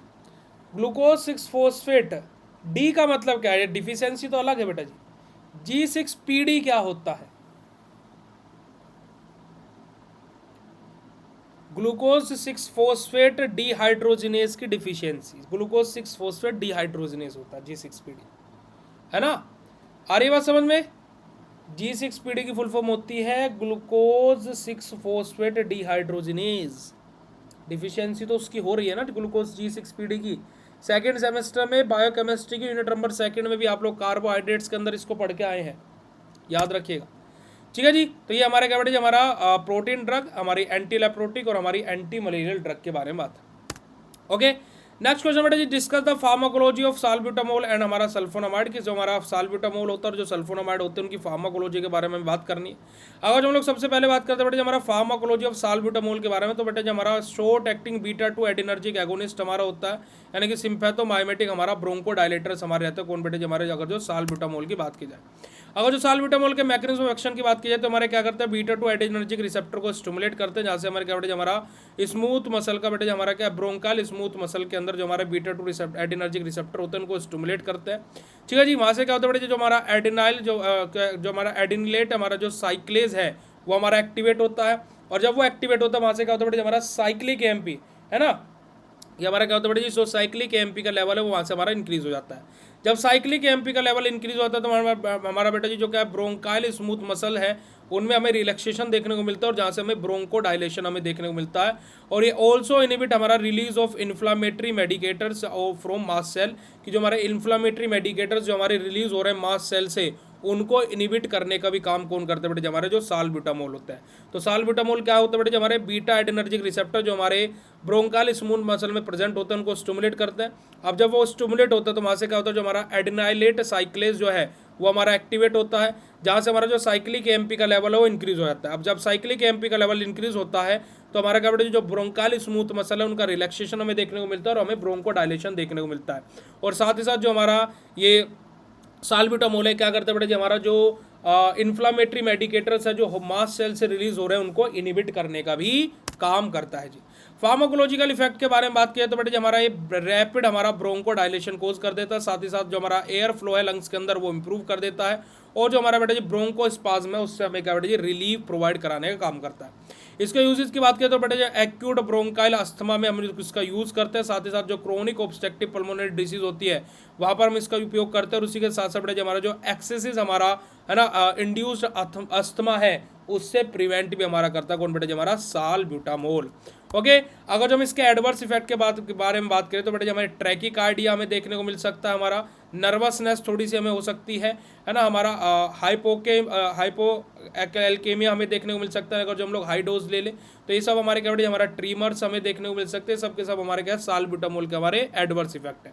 अगर जब हम लोग सल्फोनामाइड्स के बारे में बात करते हैं, सल्फोनामाइड हमारे क्या होता है हमारा एक ब्रॉड स्पेक्ट्रम बैक्टीरियोस्टेटिक हमारा ब्रॉड स्पेक्ट्रम बैक्टीरियोस्टेटिक एंटीबायोटिक होती है। बैक्टीरियोस्टेटिक यानी कि बैक्टीरिया को ग्रोथ को इनिबिट करने वाली हमारी एक एंटीबायोटिक होती है। अगर जो हम इसके मैकेनिज्म ऑफ एक्शन की बात की जाए तो स्ट्रक्चर हमारा जो यहाँ पर क्या है पैरा अमाइनो बेंजोइक एसिड यानी कि PAB हमारा पैरा अमाइनो बेंजोइक एसिड हमारा यहाँ पर अलाइंग रहेगा है ना, हमारा ये कॉम्पिटेटिवली हमारा इनिबिट करेगा किसको बेटे जब हमारे डाई हाइड्रो हमारा पैरोटिएट जो हमारे सिंथेस जो हमारे एंजाइम होते हैं उनको इनिबिट करता है, जिस वजह से क्या होता है जो फोलिक एसिड की सिंथेसिस है बैक्टीरिया में वो हमारी क्या हो जाती है ब्लॉक हो जाती है। अब फोलिक एसिड की सिंथेसिस जब हमारी ब्लॉक हो जाती है तो वहाँ से हमारा क्या होता है जो DNA की सिंथेसिस है और जो बैक्टीरिया की ग्रोथ है वो हमें इनिबिट होती हुई दिखाई देती है। यानी कि क्या है बेटा जी हमारा अगर जो हम लोग किसके बेटा जी हमारे बात कर रहे हैं सल्फोनामाइड्स के बारे में, तो सल्फोनामाइड क्या करते हैं बेटा जी हमारा अलाइंग रहते हैं स्ट्रक्चरली किसके साथ में पैरा अमाइनो बेंजोइक एसिड के साथ में। ये क्या करते हैं बेटा जी हमारा जो डाई हाइड्रो हमारा पोर्ट्रेट हमारा जो सिंथेज एंजाइम होते हैं उनको इनिबिट करते हैं। अब जो हमारे ये हमारा DP हमारा जो हमारे डाई हाइड्रोफोस्फेट हमारा सिंथेज जो हमारा एंजाइम है जब हमारे क्या होता है इनिबिट होते हैं वहाँ से क्या होता है जो फोलिक एसिड की सिंथेसिस है बैक्टीरिया में वो इनिबिट हो जाती है यानी कि ब्लॉक हो जाती है। अब फोलिक एसिड की सिंथेसिस जब बैक्टीरिया में हमारी ब्लॉक हो जाती है तो वहाँ से क्या होता है कि जो DNA की सिंथेसिस है और जो बैक्टीरिया की ग्रोथ है वो हमारी क्या होता है जो ऑटोमेटिकली इनिबिट हो जाती है। अगर हम इसके फार्माकोलॉजिकल एक्शन के बारे में बात करें तो हमारा बेटे जी हमारा क्या बैक्टीरियोस्टेटिक एक्शन हमारे शो करता है, साथ ही साथ बेटे जी हमारा एक इफेक्टिव एगोनिस्ट के तौर पर काम करता है अगर जो हम लोग इसको ग्राम पॉजिटिव और ग्राम नेगेटिव बैक्टीरिया के केस में अगर जो हम लोग देखें तो ठीक है।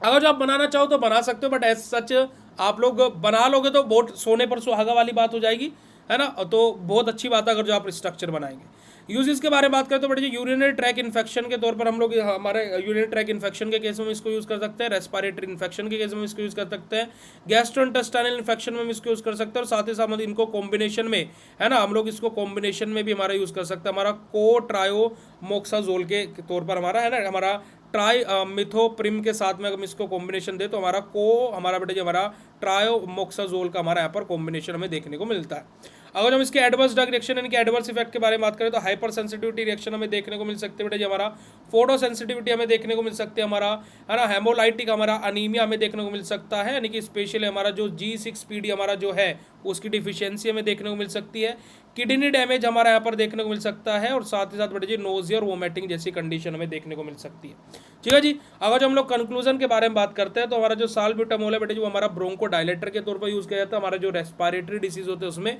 और जो हमारा सल्फोनामाइड है उसको एंटी हमारा बैक्टीरियल एजेंट के तौर पर यूज किया जाता है एज एन बैक्टीरियोस्टेटिक के तौर पर, जो क्या करता है बेटा हमारे जो बैक्टीरिया की ग्रोथ है उसको इनिबिट करता है, कैसे, फोलिक एसिड की सिंथेसिस को इनिबिट करके बैक्टीरिया के अंदर। ठीक है, दोनों की दोनों ड्रग क्लिनिकली इंपॉर्टेंट रहते हैं, पर लेकिन हमारा क्या बेटा जी मॉनिटरिंग हमारी इनके लिए बहुत ज़्यादा ज़रूरी रहती है कि सही से इनका यूज़ करना बहुत ज़्यादा ज़रूरी रहता है। क्यों? क्योंकि इनके एडवर्स इफेक्ट के कारणवश, क्योंकि इनके एडवर्स इफेक्ट की वजह से हमें इनका क्या बेटा जी इनका क्या है मॉनिटरिंग हमें करनी पड़ती है। ओके जी, तो यही आप लोगों के क्या बेटा जी कंप्लीट हैं मेरे अकॉर्डिंग फार्माकोलॉजी के आपके यूनिट वाइज, सॉरी माफ़ कीजिएगा, महा इंपॉर्टेंट क्वेश्चन। ठीक है जी, आपका एक क्वेश्चन यहाँ पर बचता है जो कि मैंने आपको एक्स्ट्रा लिखवाया था, पर ये क्वेश्चन आपका इस बार आएगा। इस वाले क्वेश्चन को आप लोगों को खुद से रीड कर लेना है, कौन सा, explain the treatment and management of barbiturates in arsenic poisoning, है ना। ये वाला क्वेश्चन आप लोगों का बेहद ही ज़्यादा इंपॉर्टेंट है, तो आप लोग इसको अपना देख लीजिएगा। ठीक है जी, तो इसी के साथ में हमारे फार्माकोलॉजी का भैया जो एक तरीके से क्या है आपका फार्मेसी में भी अब फार्माकोलॉजी आपका खत्म है, क्योंकि आगे आपके 2 सेमेस्टर में फार्माकोलॉजी आनी नहीं है भाई, तो अब आप लोगों का फार्माकोलॉजी का इसी के साथ में सफ़र ख़त्म होता है जी। जो फार्माकोलॉजी का आपका सफ़र है वो इसी के साथ में the end, tata bye bye see you later हो जाता है।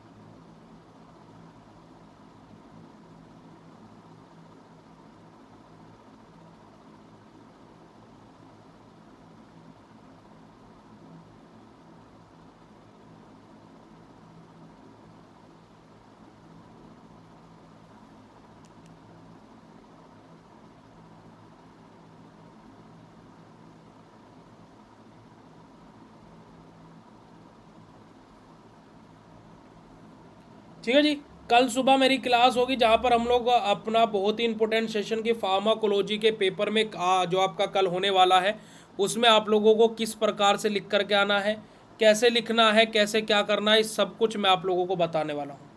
ठीक है, अब मैं आप लोगों को एक और बात बता देता हूँ बेटा जी कि आप सभी लोगों को अपनी जो ये महा इंपॉर्टेंट क्वेश्चन की क्लासेस हुई हैं बस इनको देख लेना आज रात को, बाकी जो 2 नंबर वाले मैंने क्वेश्चन कराए थे उनको देख लेना, उसके अलावा आपको और कुछ भी ना तो करने की ज़रूरत है ना देखने की ज़रूरत है, और कुछ भी ना करने की ज़रूरत है ना देखने की ज़रूरत है, बस आप लोगों को इतना कर लेना है डेट से फाइनल, और कुछ नहीं करना है। अच्छा, किस को फार्माकोलॉजी की तैयारी लग रही है कि हाँ मैं कल का पेपर बहुत बेहतरीन करके आने वाला हूँ या आने वाली हूँ, मतलब किस को अपनी तैयारी अच्छी लग रही है?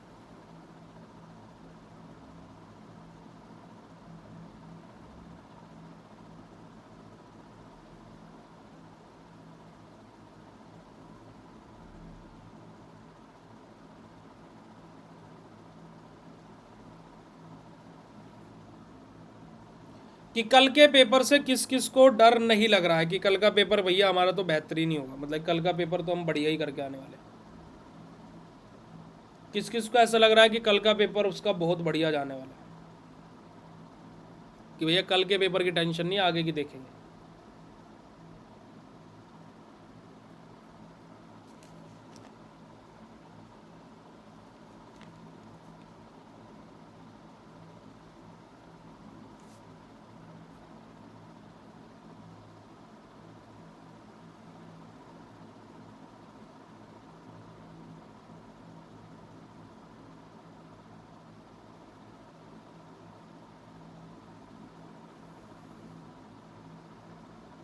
वेरी गुड, चलेगा जी, वेरी गुड, बहुत अच्छे, I am ready for exam. बस यही तो तुम्हारे मुंह से सुनना था मुझे, यही तो तुम्हारे मुंह से सुनना था बस। चलिए, अब बस आप लोगों को इनको रिवाइज करना और कुछ नहीं करना है भाई, और आप लोगों की पूरी तैयारी आप लोगों की हो ही गई है। बाकी भाई आप लोग अपना बस पढ़ लेना, और काफ़ी सारे बच्चे मुझे कमेंट कर रहे थे भैया पीडीएफ नहीं मिल रहा है। देखो बेटा जी आपका पीडीएफ मैं आपको दिखा देता हूँ। काफ़ी सारे बच्चों ने मुझे मैसेज किया कि सर पीडीएफ नहीं मिल रहा है। एक सेकंड आप लोगों का पीडीएफ आप लोगों को दिखा देता हूँ। 6th सेमेस्टर देखिए पीडीएफ मैंने आपको 2 दिन पहले ही अपलोड करा दिया था। अगर जो आप लोग आएंगे अपने इम्पोर्टेंट क्वेश्चन वाले फोल्डर पर तो यहाँ पर आप लोगों को देखिएगा, आज देखिएगा ये आप लोगों का जो क्लास हुआ था पहले उसके साइड में वो पीडीएफ मैंने डाला हुआ। देखो ये रहा महा इम्पोर्टेंट क्वेश्चन 2026, ये रहा देखो कंप्लीट महा इम्पोर्टेंट क्वेश्चन सॉल्यूशन। इस पीडीएफ में पूरा आपका है, सारे क्वेश्चन है, 2 नंबर 7 नंबर 10 नंबर सारे पूरा का पूरा देखो कंप्लीट है। अभी देखो जो हमने अभी पढ़ा है देखो ये रहा, ये रहे सारे के सारे A to ये पूरा पीडीएफ है मतलब ये आपका है ना। देखो अभी फाल ब्यूटामोल और हमारा सल्फोनामाइड के बारे में पढ़ा ना, तो ये पूरा का पूरा पीडीएफ है आपका। ठीक है, तो पूरा पीडीएफ आपका अपलोडेड है, सारे लेक्चर यहीं पर अपलोडेड है, सारे पीडीएफ यहीं पर आपके अपलोडेड है। ठीक है जी, चलिए तो आज के सेशन को यहीं पर ही एंड करेंगे भाई। और thank you so much for joining this session. Bye bye everyone, good night all of you. और कल आपसे सुबह मुलाकात करते हैं 8:30 बजे। ओके जी, love you all, thank you so much, शुक्रिया, नमस्कार, जय हिंद।